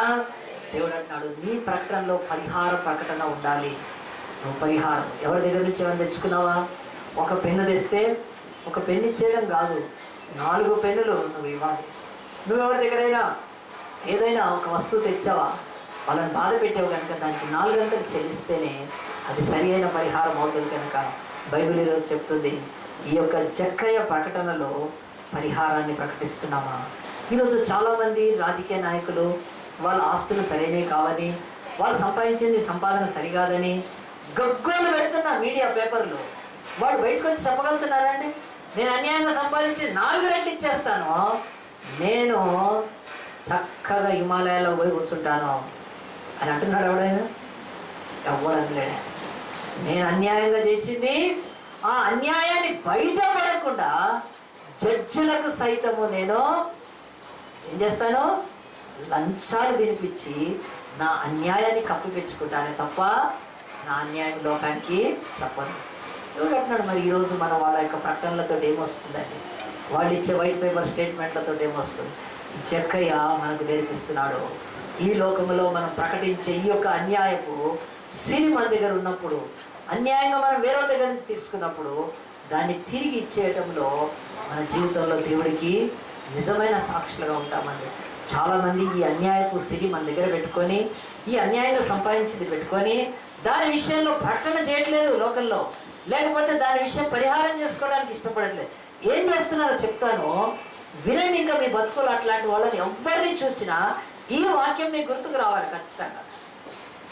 తమ బ్రతుకులో బయటికి చెప్పట్లేదు, ఇంత మేము 4 గంటలు ఇస్తామో, మేము అన్యాయంగా ఏం చెప్పట్లేదు. కానీ అందరూ ఏం చేస్తున్నారు తెలుసా అండి? ఈ మనసులో వాళ్ళ యొక్క అంతరంగంలో తొలి చేస్తూ ఉంటుంది. మన డబ్బు మంచిది కాదు, మన సంపాదన మంచిది కాదు, మన అడ్డమైన సంపాదన, అన్యాయ సంపాదన లోపల ఉంటున్నా కొద్దీ బయట ఎంతైనా సప్రెస్ చేయగలుగుతున్నారు. కానీ లోపల అంతరంగంలో ఆ స్వరాన్ని దాన్ని నిశ్శబ్దంగా ఉంచలేకపోయి ఏం చేస్తారు తెలుసా అండి? ఈ లోకంలో చెక్కయ్యలాగా నిలబడి డిక్లరేషన్ చేసే ఓపిక లేదు, ధైర్యమో లేదు, అలాంటి గొప్ప ఆ మనసు ఎవరికి లేదు. కానీ ఈరోజు దాని స్థానంలో దాన్ని అణచడానికి, ఆ స్వరాన్ని ఒత్తేయడానికి, ఆ మనస్సులో ఏదో ఒక అనుభూతి లాంటి నెమ్మది పొందడానికి పుణ్యకార్యాలు చేస్తున్నారు. వస్త్రదానమో అన్నదానం చేస్తారు. ఎందుకంటే అన్యాయం చేశాయని చెప్తే ఒప్పుకోవాల్సి వస్తుంది కదా. ఇంకా తర్వాత ఏం తెలుసా, మాలలేస్తారు. ఈరోజు ఈ మత సంబంధమైన, బాహ్య సంబంధమైన ఒక వేషం వేస్తున్నారు. దేవుడికి అస్సలు ఇష్టం లేదు. దేవుడు అంటున్నాడు, నువ్వు ఏ దీక్ష పోయినా, ఏ మాలేసుకున్నా, ఏ దేవుడి దగ్గరికి పోయినా, చర్చికి వెళ్ళి లంటుకు నువ్వు చేసినా, ఏం చేసినా కానీ ఏం చేస్తున్నావు? నీ అన్యాయం దానితో నీవు తాత్కాలికమైన ఉపశమనం కొరకు ఇవి చేస్తున్నావు. అవి చేస్తే ఈ అన్యాయమైన సొమ్ము పోతుందా?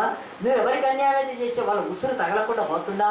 వాళ్ళు నిన్ను దూషించి తిట్టిన తర్వాత అవి నీ మీదకి, నీ పిల్లల మీదకి రాకుండా పోతాయా? నువ్వు పరిహారం సరిగ్గా చేసుకోవట్లేదు, చెక్కయ్యేలాగా ప్రకటన చేయట్లేదు. ఏం చేస్తున్నావంటే తాత్కాలికంగా గుండు గీగించుకోవడమో, లేకపోతే బట్టలు మార్చుకోవడమో, లేకపోతే ఎక్కడో తీసుకొని పోయి హుండీలో ఇంత నగలేసేస్తే నీ పాపం ఎట్టబోతుంది అన్యాయంగా. నువ్వు ఎవరికి అన్యాయం చేసావు వాళ్ళకి చెందాలి. దేవుడు అంటున్నాడు, చక్కయ్య జీవితంలో ఈ ప్రకటన గుర్తుపెట్టుకోండి. నీవు కూడా సంపాదించే సంపాదనలో అన్యాయం అయితే చెయ్యి, లేచి డిక్లరేషన్ చెయ్యి. నిజమే, నేను యేసు నమ్మకం ముందు ఇలాంటి సంపాదన నా దగ్గర ఉండింది, ఈరోజు దానికి పరిహారం చేసుకుని ఆ వ్యక్తి ఎంత దూరం ఉన్నా పోయి అతనికి నేను అచ్చి ఉన్నది చెల్లించి నేను నీ బలిపీఠం దగ్గరికి వస్తాననే ప్రకటన ఎవడైనా చేయగలుగుతున్నాడా? ఆలోచించండి. ఈరోజు బైబిల్ అంటుంది చక్కయ్య ప్రకటనలో రెండోది పరిహారాన్ని ప్రకటిస్తున్నాడు. నీ ప్రకటన ఎప్పుడన్నా ఉందా కదా? ప్రకటన చెప్పాలా పరిహారము? నీ దగ్గర పనిచేసే వాళ్ళు చాలామంది ఉన్నారు. వాళ్ళ డబ్బులు ఎగ్గొట్టేవు ఒకప్పుడు, మింగేవా డబ్బులు. ఆ డబ్బులు నీకు రోగాన్ని తీసుకొస్తాయి, నీకు ఇంకేమీ ఉండదు. కానీ నువ్వు పశ్చాత్తాపడితే చక్కలాగా లేచి ఏం చేయాలి తెలుసా? చర్చిలో కూడా దొరికితే సాక్ష్యం చెప్పు. నాలాంటి పాస్టర్ ఉంటే చాలా సంతోషపడతాను. నేను నిజంగా అన్యాయంగా సంపాదించాను, నా దగ్గర పనిచేసే వాళ్ళకు కూడా సరిగ్గా నేను కూలి ఇవ్వలేదు, వాళ్ళ జీతాలు సరిగ్గా ఇవ్వలేదు, నేను ఈరోజు ఆ పరిహారం చేసుకుంటాను. ఆ వ్యక్తులు ఎక్కడ ఉన్నారో తెలుసుకుంటాను, తప్పకపోయి వాళ్ళకి ఇచ్చేస్తాను. ఈ చేతులు కడుక్కున్నాక అప్పుడు కలిగే ధైర్యమో, అప్పుడు వచ్చే ఆనందమో, అప్పుడు నువ్వు పొందే సమాధానమో, అప్పుడు నీకు మీద ప్రకాశించే వెలుగు నేను మాటల్లో చెప్పలేనండి. అది పొందాడు చక్కయ్య. ఇక్కడ ఇండ్లలో పనిచేసే పని మనుషుల జీతాలు కూడా ఎగ్గొట్టే వాళ్ళు ఉన్నారండి. 100లో 10లోని కూడా ఎగ్గొట్టే రకాలు ఉన్నారు ఈరోజు. అది అన్యాయం కదా వాళ్ళ దగ్గర నువ్వు తీసుకున్నది. మరి ఈరోజు వాళ్ళు ఎక్కడికో వెళ్ళిపోయారు పాపం మా పని వాళ్ళు. వాళ్ళ కూలి మొదలుపెడుతుంది రేపు పరలోకంలో. కొత్త ఇంతే సంగతులు. ఏదో ఆర్టీసీలో టికెట్ ఎక్కకపోతే వాళ్ళే పట్టుకుంటారు, అది వేరే విషయం.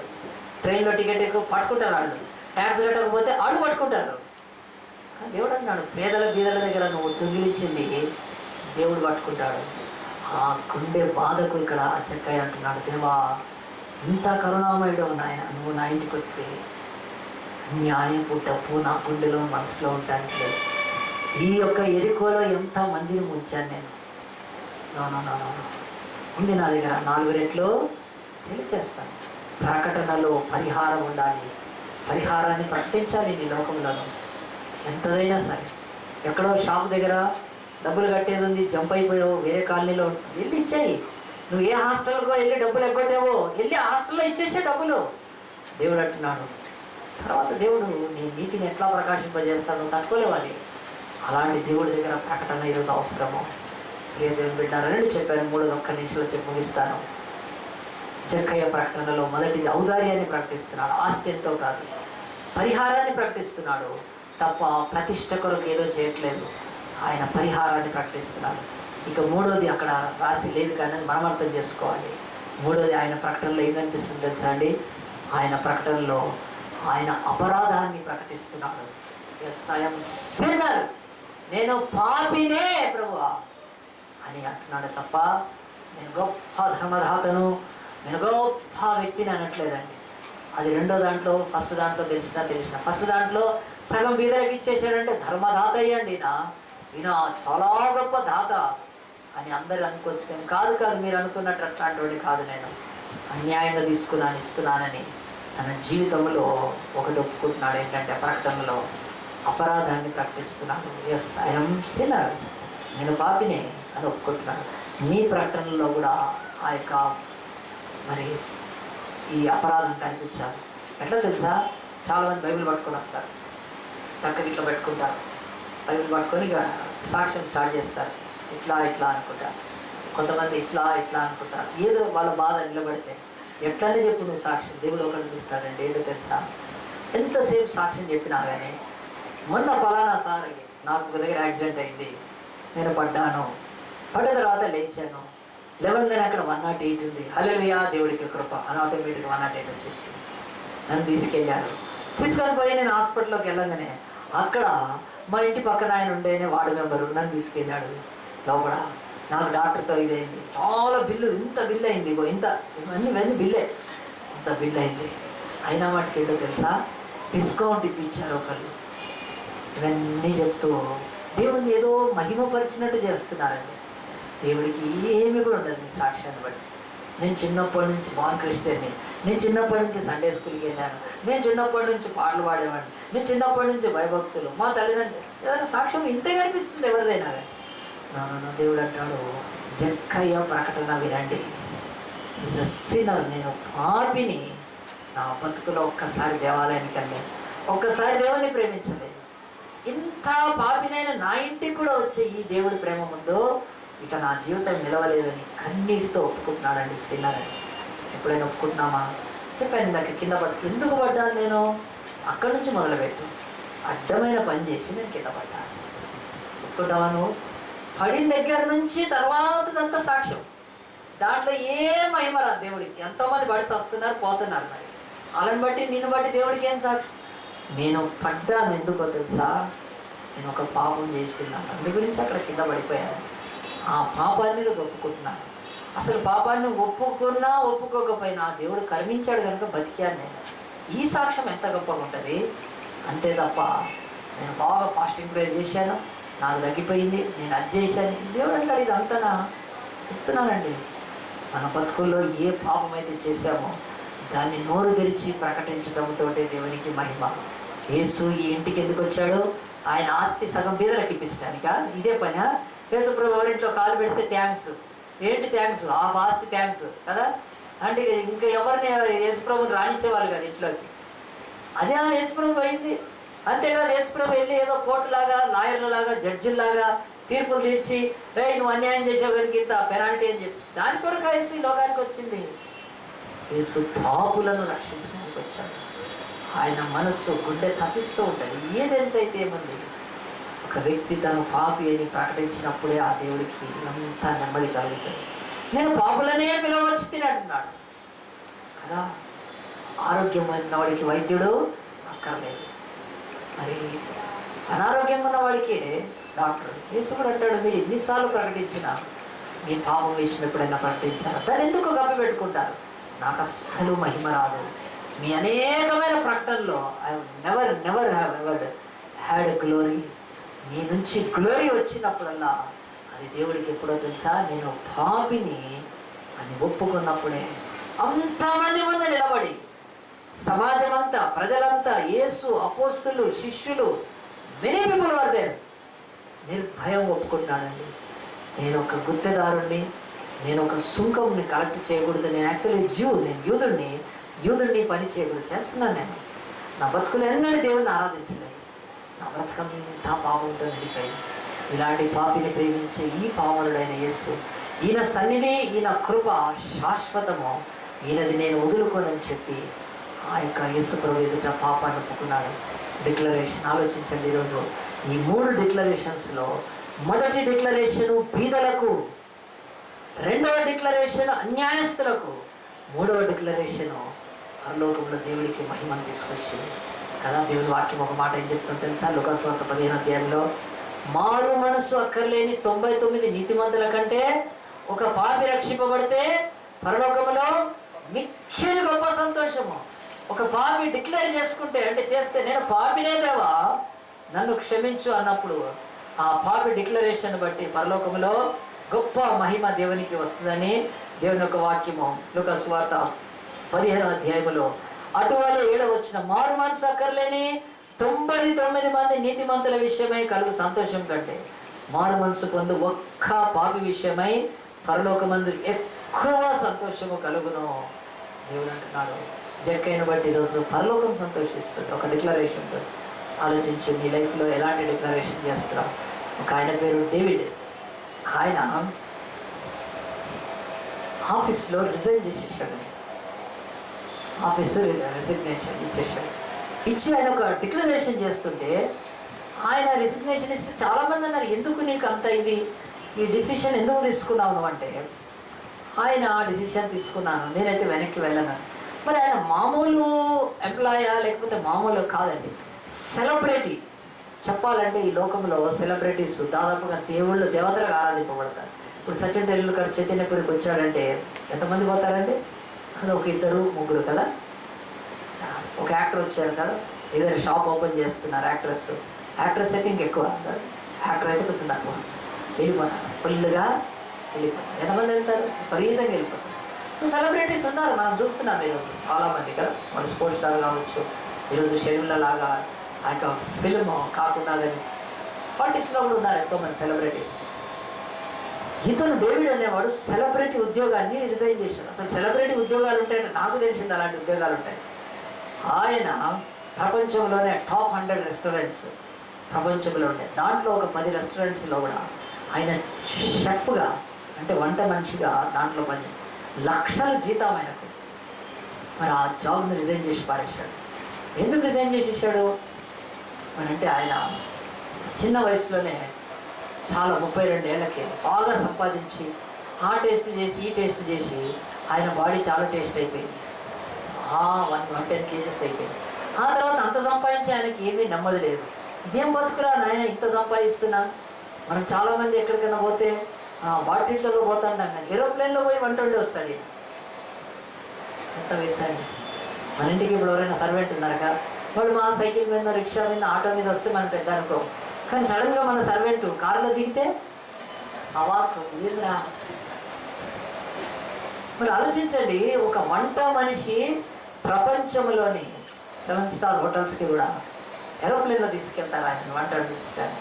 అలాంటి చెఫ్ లక్షల జీతం ఉన్న ఆయన రిజైన్ చేశాడు. ఎందుకంటే మనసులో నెమ్మది లేదు. ఉపకాయం బాగా ఒబెసిటీతో లావ్ అయిపోతే తగ్గించుకోవడానికి ఆయన రన్నింగ్ చేస్తున్నాడు. రన్నింగ్ చేస్తూ ఉంటే ఆ రన్నింగ్ చేస్తా ఒకరోజు ఆయన ఒక దగ్గర చాలామంది కూర్చొని గుమిగుడి వాళ్ళు ఏదో ఇది చేస్తున్నారు. అదొక రన్నింగ్ వాళ్ళ క్లబ్.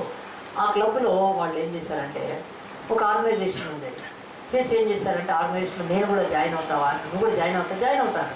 సరే జాయిన్ కమ్మన్నారు. జాయిన్ అయిన తర్వాత వాళ్ళకు కొన్ని విషయాలు చెప్పారు. ఏంటంటే మేము ఏం చేస్తున్నామంటే ఆపరేషన్ స్మైల్, దాని పేరు ఆ ఆర్గనైజేషన్ పేరు ఆపరేషన్ స్మైల్. అంటే మరి ఎవరైనా నవ్వకపోతే పళ్ళు ఇట్లా లాగేసి నవ్విస్తారా? ఆపరేషన్ స్మైల్ అని నోరు పెట్టి చేయబెట్టి నవ్విస్తాం కాలు కదా. ఆయన తర్వాత దాంట్లో జాయిన్ అయినాక అప్పటికి ఇంకా డ్యూటీ రిజైన్ చేయలేదు, తగ్గించుకోవడానికి. ఒక్కసారి వాళ్ళతో వెళ్ళాడండి. వెళ్ళి చూశాడు. తన మనసులో బాధ అంతా పోయింది. వాళ్ళతో జాయిన్ అయ్యి కొంత డొనేషన్ ఇచ్చాడు. ఆ బాధ అంతా పోయింది. ఎట్లా తెలుసా అండి, తనని ఒక హాస్పిటల్లో తీసుకెళ్లారు. అక్కడ కొంతమంది పిల్లల్ని చూపించాడు. వాళ్ళకు గ్రహణం మొర్రి అంటారు. ఆ యొక్క మూతి, నాలుక, ముక్కు అంతా కూడా పుట్టినప్పటి నుంచే అవి లోపలికి వెళ్ళిపోయి పళ్ళు సరిగ్గా లేక, నాలుక సరిగ్గా, దవడ, ఈ శ్వాస పీల్చుకోవడానికి కండరాలన్నీ సరిగ్గా ఏర్పడ వాళ్ళకి గ్రహణం మొర్రి అని 700 మందిలో ఒకళ్ళు పుడతారండి. అట్లా ఎవ్రీ 700కి ఒకళ్ళు గ్రహణం మొర్రి భూమి మీద పుడుతున్నారంట సైన్స్ ప్రకారం. అలాంటి పిల్లలు నవ్వలేరు. వాళ్ళకి నవ్వాలంటే అది నవ్వితే చాలా ఎటకారంగా ఉంటుంది. అదే పిల్లలతో వేరే పిల్లల్ని చూశారనుకోండి, వాళ్ళని ఎక్కిరిస్తారు. వాళ్ళకు న్యూనతాభావం బయటకు ఎక్కడ వెళ్ళాలన్న ముక్కు ఆధారంగా వికారంగా పెట్టుకొని. మరి ఈరోజు ప్లాస్టిక్ సర్జరీ వచ్చేసింది, చక్కగా సర్జరీ చేయించవచ్చు. ఆ సర్జరీ చేయించడానికి కూడా 12.5 ఆ డబ్బు కూడా ఉంటుంది వాళ్ళ దగ్గర. సరే పెట్టి చేయించినా కానీ మళ్ళీ వాళ్ళకి అయ్యే ఈఎన్టీ ఖర్చులు ఉండవు. ఆయన అంటున్నాడు, నేను ఒక చీఫ్ షెఫ్గా అయ్యి ఉండి ప్రపంచంలో టాప్ రెస్టారెంట్స్కి ఏరోప్లేన్లో పోయినప్పుడు కూడా నాకు సంతోషం లేదు. కానీ ఈ పిల్లలకు సహాయం చేస్తే ఏదో సంతోషమో, నేను వీళ్ళ కొరకు పరిగెత్తుతానని చెప్పి ఆయన రిజైన్ చేసి ఆయన ఒక ఆర్గనైజేషన్ స్టార్ట్ చేశాడు. ఒక ఎన్జిఓ అంటారు. అలాంటిది ఏంటంటే మైల్స్ ఫర్ స్మైల్స్. ఇక్కడ మంచిగా డైలీ మైల్స్ ఇక పరిగెత్తి డొనేషన్లు కౌంట్ చేయడం మొదలుపెట్టి ఆయన చాలా ప్రదేశాలు రన్నింగ్ చేసి డొనేషన్స్. చైనా వాళ్ళ మీద ఆయన పరిగెత్తి మొత్తం $30 లక్షల రైజ్ చేశాడు. మన ఇండియాకి వచ్చాడు లాస్ట్ ఇయర్ అనుకుంటా. కాశ్మీర్ నుంచి కన్యాకుమారి వరకు 4000 కిలోమీటర్లు జాగింగ్ చేశాడు. చేసి ఆ డబ్బంతా తీసుకెళ్ళి ప్రపంచంలో నవ్వలేని వాళ్ళకు నవ్వు. ఎంత మంచి మనసు కదండి ఆయనకు. ఆయన డిక్లేర్ చేశాడు. ఏం డిక్లేర్ చేశాడు? నా జీవితంలో ఈ ఆఫీసు జాబ్ అక్కర్లేదు. ఆయన డిక్లేరింగ్, నా బ్రతుకు నేను నవ్వలేని పిల్లల కొరకు నేను సమర్పించుకున్నాను. నిజమే, ఆయన అలాగున్న సమర్పించుకున్నందుకు ఈరోజు ఎంతోమంది ఆయన ద్వారా సహాయం పొంది ఆపరేషన్స్ ద్వారా మేలు పొందుతున్నారండి. పరిగెడుతూ నవ్విస్తా అని ఒక ఆర్టికల్ నేను కట్ చేసుకున్నాను. నా పేరు డేవిడ్, ఇక్కడ ఉన్నాడు, సౌత్ ఆఫ్రికా. అది యాక్చువల్గా ఇండియన్ కాదు, ఆయన వేరే ఒరిజిన్, ఆయన ఆఫ్రికన్ దేశస్తుడు. పిల్లలకి ఇలాగున్న గ్రహణం మరి ఉంటే వాళ్ళకు ఆపరేషన్లు ఉచితంగా చేపిస్తున్నారు. నవ్వలేని వాళ్ళ బ్రతుకుల్లో నా ఉద్యోగాన్ని వదిలిపెట్టి నేను నవ్విస్తానని ఇండియాలో కూడా ఆయన మొత్తం మన ఇండియాలో కాశ్మీర్ నుంచి 4000 కిలోమీటర్లు రన్ చేశాడు. చేసి డొనేషన్స్ కలెక్ట్ చేస్తారు. ఆలోచించండి, ఒక డేవిడ్ అనే ఆయన యొక్క డిక్లరేషన్ ఈరోజు ఎంతమంది పిల్లలకు నవ్వునండి తీసుకొస్తుంది. ఆలోచించండి. ఎందుకు ఇది ఎగ్జాంపుల్గా చెప్తాను, దీని ఏం పెద్ద సీరియస్గా మీరు తీసుకోకపోయినా. దీని ముందు డేవిడ్ గారి ఈ పేపర్లో ఉన్నది కాదు, జక్కయ్య డిక్లరేషన్ ఈరోజు ప్రపంచం ముందు దేవుడు నిలబెడుతున్నాడు ఈ పరిశుద్ధ గ్రంథంలో. ఏం డిక్లేర్ చేస్తున్నావు నువ్వు ఈరోజు లోకంలో? కదా, ఏం డిక్లేర్ చేస్తున్నావు? నీ డిక్లరేషన్ దేవుడికి కావాలి. యేసు ప్రభువు అన్నాడు, మీరే నాకు సాక్షులు అన్నాడు. ఏం సాక్షులు? ఎక్కడ మనం డిక్లేర్ చేస్తున్నావు?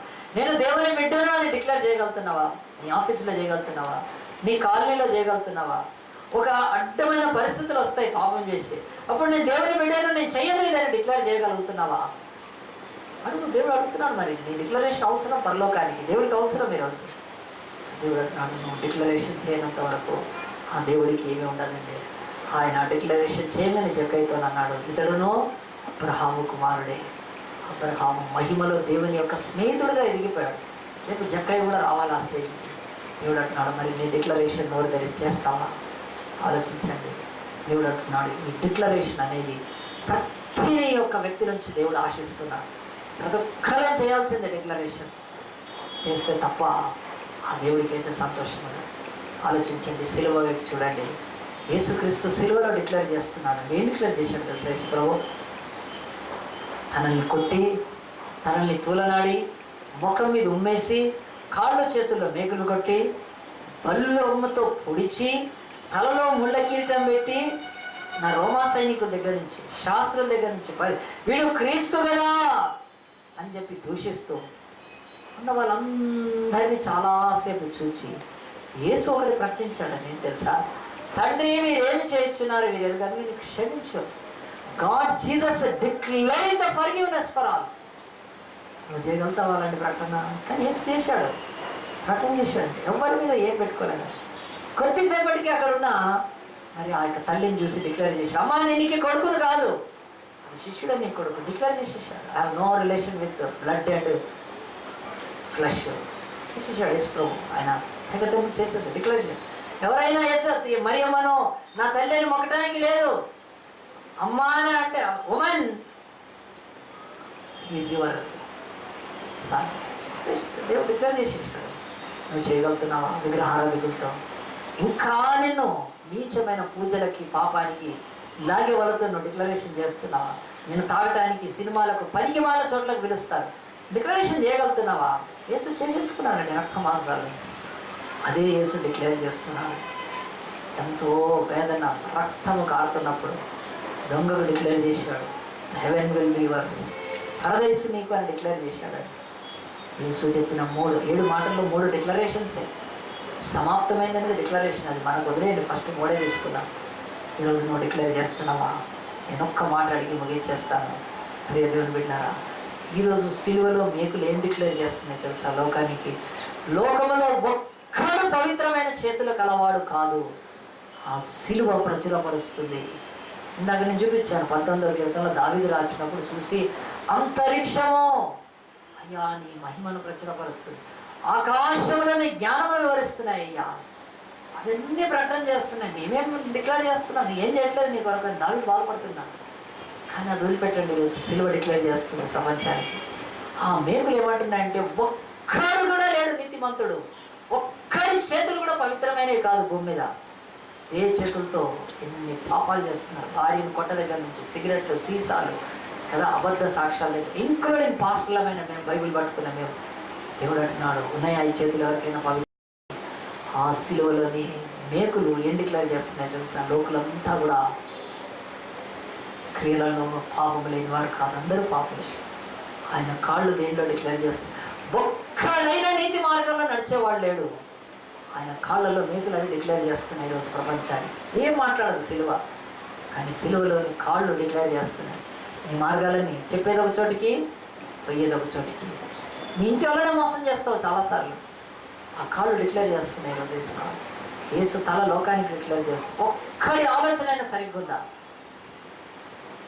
ఆదికాండం 6వ అధ్యాయంలో దేవుడు వాడు ఊహ అంతయు కేవలం ఎల్లప్పుడూ చెడ్డదని యెహోవా చూచి నరులను భూమి మీద చేసినందుకు ఆయన సంతాపపడినాను. ఊహ కూడా చెడ్డది, అందు గురించి ఆయన తలలో ముళ్ళ కిరీటం డిక్లేర్ చేస్తుంది. మనం పాపులమని ఆలోచన చాలా నీట్గా చెప్పాలి. నేను దేవుని వాక్యం అంటుంది, నువ్వేం డిక్లేర్ చేస్తున్నావు ఈరోజు? ఆ యేసు శిలువ దగ్గరకు వచ్చి, యేసయ్యా నా ఆస్తి సగం బీదలకి, నా అన్యాయంగా చేసి సగం వాళ్ళకు, నేను పాపినని ఒక్కసారైనా నీ నుంచి డిక్లరేషన్ దేవుడు వినగలుగుతున్నాడా? ఆలోచించాను. చర్చికి 100 సార్లు 1000 సార్లు వచ్చినా నువ్వు డిక్లరేషన్ నీకు అవసరం. ఈరోజు రాజకీయ నాయకుడు అతను పార్లమెంటు మెట్లెక్కాలన్నా, అసెంబ్లీ మెట్లెక్కాలన్నా డిక్లరేషన్ ఇవ్వాల్సిందే. ఒక వ్యక్తి డ్యూటీలో జాయిన్ అవుతుంటే, మన ఉపేందర్ భార్యకు గిరిజకు వచ్చింది, నేను వెళ్ళింది జాయిన్, డిక్లరేషన్ ఇవ్వాలి, నా హెల్త్ మంచిగుంది, తర్వాత నా ఫిజికల్ ఫిట్నెస్ మంచిగుంది అని. ఒక గవర్నమెంట్ ఉద్యోగంలోకి డిక్లరేషన్ ఇస్తారు, అఫిడవిట్ చేసి ఇస్తారు. నా మీద ఏం కేసు లేదు. వీళ్ళందరూ తీసుకుంటుంటే నీ కొరకు రక్తం కాల్చిన యేసు ఆయన డిక్లరేషన్ అడగట్లేదా? నేను ఇస్తున్నాను డిక్లరేషన్. తలలు వంచి ప్రార్థన చేసుకుందాం, దేవుని వైపు చూద్దాం. యేసయ్యా నా బ్రతుకులో నువ్వు కోరుతున్న డిక్లరేషను ఏమిటి నాయనా? ఏమిటి అది? అది నువ్వు నా నుంచి ఆశిస్తున్నది. నా ఆస్తిలో సగము బీదలకు ఇవ్వాలంటే నీ డిక్లరేషన్లో పేదలకు ఏదైనా ఉందా? నువ్వు యేసును నమ్ముకుంటే పేదలకు ఏమైనా కలుగుతుందా? అది నేను చెప్తున్నది. నువ్వు యేసును నమ్మావు, అది నీ సొంత భక్తి, నీ సొంత స్వార్థం కూడా కావచ్చు. దేవుడు అంటాడు, నాకేముంది బిడ్డ నువ్వు నన్ను నమ్మితే? నన్ను నమ్మిన వాడు ఈ లోకములో పేదలకు ఒక భాగాన్ని తీస్తాడు. పేదల విషయమై అతని హృదయంలో కనికరం నింపబడుతుంది. చెక్కయ్య లాంటి ఒక ధనాపేక్షతో ధనవంతుడైన వాడి యొక్క గుండె ఈరోజు కరిగిపోయింది యేసు యొక్క ప్రజెన్స్లో. ఈరోజు యేసు నమ్మితే నీ బ్రతుకుల డిక్లరేషన్ ఈరోజు పేదలకు నీ నుంచి ఏమవుతుంది? సగం వదిలిపెట్టండి లేండి, అది సగం అయితే ఆ మాట మాట్లాడాలన్నా కానీ మనం అర్హులం, యోగ్యులం కాదు. కానీ అట్లీస్ట్ నువ్వు రక్షణ పొందిన నాటి నుంచి నీ ఇంటి నుంచి నీ డిక్లరేషన్లో బీదలకు ఏమైనా వెళ్ళిందా? నువ్వు నీ ఇంటిలో 50 కిలోల రైస్ను తెచ్చుకుంటే 1 కిలో రైస్ అయినా బీదలకు వెళ్ళిందా? నీ డిక్లరేషన్లో అప్పుడు దేవుడికి ఇష్టము, ఈ బిడ్డ కరెక్టే చేసి. అంతేకాదు, నీ డిక్లరేషన్లో బీదలు మాత్రమే కాదు, నీ డిక్లరేషన్లో నువ్వు అన్యాయంగా తీసుకొచ్చి వాళ్ళ దగ్గర నుంచి అది తిరిగి వెళ్ళిందా? లేకపోతే అవి మొరబెడుతున్నాయా? ఆ కూలి, ఆ మోసము, ఆ అన్యాయం నేను మొరబెడుతున్నాయా? ఆలోచించు. కరెంట్ బిల్ కట్టకపోతే వచ్చి అలా కటింగ్ పెడితే కట్ చేసిపోతారు, అది వేరే విషయం. నువ్వు ఏదైనా ట్యాక్స్ కట్టకపోతే నీవన్నీ సీజ్ చేస్తారు బ్యాంక్ అకౌంట్. కానీ దేవుడు ఎప్పుడు చేయడే. నీ అన్యాయాన్ని, నీ అక్రమాన్ని దేవుడు ఏదో ఎప్పుడన్నా వచ్చి డిక్లేర్ చేసి ఇచ్చేస్తాను ప్రభా, నేను వాళ్ళ ఇంట్లో నుంచి కొంచెం తీసుకొచ్చాను, అదొక చిన్న సీడీ కావచ్చు, ఒక పెన్ను కావచ్చు, నో ఐ రిటర్న్ ఇట్. తప్పకుండా దేవుడు నీ నుంచి ఆశిస్తాడు. నీ డిక్లరేషన్లో అన్యాయస్తులకు న్యాయం జరగాలి. చేసావా? మూడవది, నీ డిక్లరేషన్లో చర్చిలోకి వచ్చి చేసినప్పుడు ఇంకా టూ స్మార్ట్ సాక్ష్యాలు చెప్పొద్దు. అది దేవుడికి ఇష్టం ఉండదు, నాలాంటి సేవకుడికి అస్సలు ఇష్టం ఉండదు. ఆయన పాపుల రక్షకుడు, ఆయన రక్తం కార్చాడు. నువ్వేదో తప్పు చేసి ఈరోజు ఆ సమస్య తెచ్చుకుంటే నువ్వు చేసిన తప్పు నీకు తెలుసు అది, కానీ ఇక్కడ బయట ఒప్పుకోను. ఏదో బయట అంతా కవరింగ్ చేస్తూ చెప్తాం. అలాంటి సాక్ష్యాలతో దేవుడికి ఇష్టం లేదు. అందరి ముందు చక్కగా ఒప్పుకున్నాడు, నేను పాపిని కనుకనే నా బతుకు ఇలాగ అయిపోయిందని. సో నీ సాక్ష్యంలో ఖచ్చితంగా అపరాధ ప్రకటన ఉండాలి, డిక్లరేషన్ ఉందా? ఈరోజు సిలువలో ఆయన యొక్క గాయాలు మన రోగాలను డిక్లేర్ చేస్తున్నాయి. ఆయన చేతులలో మేకులు మన యొక్క అతిక్రమాలను డిక్లేర్ చేస్తున్నాయి. ఆయన కాళ్ళలో మేకులు మన అడ్డమైన మార్గాల్లో మనం తిరిగినవి డిక్లేర్ చేస్తున్నాయి. ఆయన తలలో ముళ్ళ కిరీటం అయితే మన చెడు ఆలోచనలు డిక్లేర్ చేస్తున్నాయి. దేవుడు అందుగురించి సిలువను వదిలేసి పెట్టేశాడు. యేసు జన్మం కాదు లోకానికి, యేసు సిలువనే ఆయన స్థాపించాడు. క్రైస్తవులు అంటే సిలువ, ఎందుకంటే లోకానికి సిలువే డిక్లేర్ చేస్తున్నాగా. ఈరోజు నీ హృదయంలో ఒక్క తీర్మానం చేసుకొని జక్కయ్య చేసిన డిక్లరేషన్ చేయగలుగుతావా? నేను అడుగుతున్నాను. అలాంటిది చేయాలని ఆశపడితే 3 చెప్పేవాడు దేవుని సేవకుడు, ప్రభా నేను నమ్ముతున్నాను ఆయన, నా డిక్లరేషన్లో ఔదార్యము బీదలకు, నా డిక్లరేషన్లో నాయన అన్యాయస్తులకు తిరిగి ప్రభా నాయన ఆయనకి ఇవ్వాల్సింది అచ్చులు ఇచ్చేవాడు. నా డిక్లరేషన్లో నా పాపాలను యథార్థంగా ఒప్పుకోవడం కనిపించాలి, నేను చేస్తాను నాయన. ఆ తర్వాత నేను అబ్రహాము కుమారుడు అవుతాను. అబ్రహాము కుమారులు, అబ్రహాము బిడ్డలు విశ్వాస సంబంధులై దేవుని రాజ్యాన్ని స్వతంత్రించుకుంటారు కదా. మరి అలాంటి డిక్లరేషన్ నేను చేస్తాను ప్రభా. పొద్దున ఆయన ఈ రాజకీయ నాయకులు అలా దొంగ డిక్లరేషన్లు విని విని మేము విసిగిపోయాం నాయన. పార్లమెంట్లో అంతా కోటీశ్వర్లే, కూటికి లేని వాళ్ళు అంతా బయట ఉన్నారు. ఈరోజు మొన్న కూడా పార్లమెంట్లో ఉండే ఆ యొక్క ఎంపీల గురించి ఒక సర్వే చేస్తే దాదాపుగా 80% అబో కోటీశ్వర్లే పార్లమెంట్లో ఉన్నాళ్ళు ఈరోజు మన ఇండియా. కానీ కూటికి లేని వాళ్ళే బయట ఉండిపోతున్నారు నిజంగా. అలాంటి పార్లమెంటును బట్టి మనకు వచ్చేది ఏముండదు, కానీ ఒక పరలోకపు పార్లమెంట్ ఉంది. అక్కడి నుంచి దేవుడు మన డిక్లరేషన్స్ తీసుకొని మనల్ని 1000 అంతలు దీవించగలిగిన ఆ దేవుడి దగ్గర సరిగ్గా డిక్లేర్ చేసుకుందాం. ఒక్క తీర్మానం చేసుకుందామా? యేసయ్యా నేను యేసు నా రక్షకుడని ప్రకటిస్తున్నానే, కానీ ఆ ప్రకటన సరిగ్గా లేదు నాయన. ఏదో బైబిల్ పట్టుకొని పోయే ప్రకటన, ఏదో దేవుడి బిడలమని చెప్పుకునే అది దాంట్లో దేవుడికి పసలేదు వస్తలేదు. దాన్ని ఎప్పుడైనా నువ్వు డిక్లరేషన్ చేస్తే ఇదిగో ఇవి ఉండాలని దేవుడు కోరుకుంటున్నాగా, చేస్తావా? చేయాలనుకుంటున్నావా? అయితే ఒక్క నిమిషము నువ్వు తల వంచుకొని నీ చేయి చూపిస్తే మాత్రం నేను ప్రార్థన చేస్తాను. దేవాని దాసులు మాట్లాడి నిజమే ప్రభా, నా డిక్లరేషన్లో నా ప్రకటనలో ఇవి కనపడట్లేదు నాయన, ఇకనైనా చేస్తాను ప్రభా, ఇకనైనా చేస్తాను. నేను యేసు బిడ్డను అని ప్రకటించినప్పుడు ఆ ప్రకటనలో బీదలను, ఆ ప్రకటనలో నేను అన్యాయంగా ఎవరి దగ్గర అయితే అన్యాయం చేసిన వారి విషయంలో, నేను యేసుక్రీస్తుని రక్షకుడు అని చెప్పిన ఆ ప్రకటనలో అయ్యా నా పాపములు కూడా బాటంగా ఒప్పుకొని నేను నిన్ను మహిమపరుస్తాను ఆయన. నాకు సహాయం చేయండి ఆయన. ఇలాంటి డిక్లరేషన్ చేసే శక్తిని నాకు దయచేయండి. ఒక్కసారి ఎలుకోకొచ్చి శపితమైన చక్కగా బతుకును మార్చగలిగిన వాడు నా బ్రతుకును మారుస్తాను ఆయన. సహాయం చేయండి. ఇంకెవరైనా ఉంటే దేవునికి స్తోత్రం, దేవునికి స్తోత్రం కలుగుగా. మన చెయ్యెత్తి దేవుని మహిమపరుస్తాం. దేవునికి మహిమ కలుగుగా చేయించి వేసి ప్రార్థన చేసుకున్నాం. మహోన్నతుడా, పరిశుద్ధుడా, ప్రేమాస్వరూపి నీకే మహిమగంతలు కలుగుగా నాయన. ఈరోజు నీ పవిత్ర పాదాల దగ్గర మేమందరం కూడా ప్రభా నాయన, ఏప్రిల్ మాసంలో ప్రతి కంపెనీ నా తండ్రి అయ్యా, ప్రతి ఆస్తిమంతుడు ప్రభా తన యొక్క ఆస్తులను డిక్లేర్ చేస్తూ కట్టాల్సినంత ట్యాక్స్ కడుతున్నాయన, పొందాల్సినంత లాభాన్ని పొందామని ప్రభా నాయన బాహాటంగా తండ్రి డిక్లరేషన్స్, నోటిఫికేషన్లు ఇస్తూనే ఉంటారు నాయన. కానీ ప్రభా అంతా లోక సంబంధమైనవి, కానీ నీ బిడలుగా ఆధ్యాత్మికంగా మా జీవితాల్లో కూడా కొన్ని డిక్లరేషన్స్ అవసరమని నాయన. ఈరోజు చక్కగా డిక్లరేషన్లోని 3 సంగతులు మాతో మాట్లాడేందుకు స్తోత్రం. అతని ఆస్తి ఎంతో కాదు నాయన, ఔదార్యం ఎంతో, 50% ఔదార్యం నాయన, అది మాకు ఇవ్వబడునుగా కదా తండ్రి. అతని ఆస్తిలో నాయన తండ్రి అన్యాయంగా ఎవరి దగ్గర తీసుకున్నాడు వారికి 4 రెట్లు పరిహార ప్రకటన నాయన. మేము నాయన పరిహార ప్రకటన చేయదుగా అయ్యా తండ్రి. జక్కయ్య ఆస్తిని బట్టి, అతని యొక్క సంపాదన బట్టి, బ్రతుకుని బట్టి అతను అపరాధాన్ని కూడా ప్రకటించాడు నాయన. యేసు రక్తంతో కడగబట్టడానికి సిద్ధపడ్డాడు కనుక మేము కూడా నాయన మా పాపాలను కప్పుకొనక ఒప్పుకొని విడిచిపెట్టి వర్దిల్లటానికి ఆ ప్రకటనని ఎదుట చేయదుము కాక నాయన సహాయం చేయండి. ఎవరైతే చేతులెత్తి ప్రభా నాయన నీకు సమర్పించుకున్నారో ఆ బిడ్డలు నా తండ్రి వీళ్ళు ఆశీర్వదింపబడుదురు కాక నాయన. జక్కయ్య లాంటి ప్రకటన చేసి దాని కొరకు నిలబడి ప్రభా నాయన నీ మహిమను వారు చూచుదురు కాక దేవా సహాయం చేయండి. చెప్పబడిన వాక్యాన్ని ప్రభావ మీరే తండ్రి నారు కట్టి నీరు పోసి నిరంతరాలుగా ఫలింపచేయండి. ఎన్నికలేని బలహీనులను నన్ను ఈ మధ్యాహ్నం నిలబెట్టినందుకు దేవా నీకు వేల కొలది కోట్ల కొలది స్థుతులు స్తోత్రాలు చెల్లిస్తాం.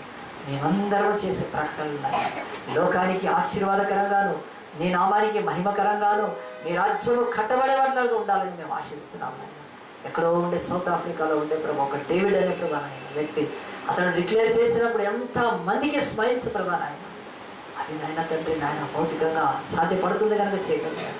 కానీ మేము ఒక దేవుని బిడ్డ డిక్లేర్ చేస్తే ఇంకెంత మహిమ నీకు కలుగుతుంది, ఎంతమంది మేలు పొందుతారు కనుక మా డిక్లరేషన్ నాయన తండ్రి సరి అయినది ఉండటకు నాయన మీరే సహాయం చేయాలి. ఒకసారి మహిమ నీకే, ఘనత నీకే ఆరోపించుకోండి. ఈ కొద్ది మనవులను ప్రార్థనలను యేసు నామమును బట్టి అడుగుతున్నాము తండ్రి. ఆమేన్.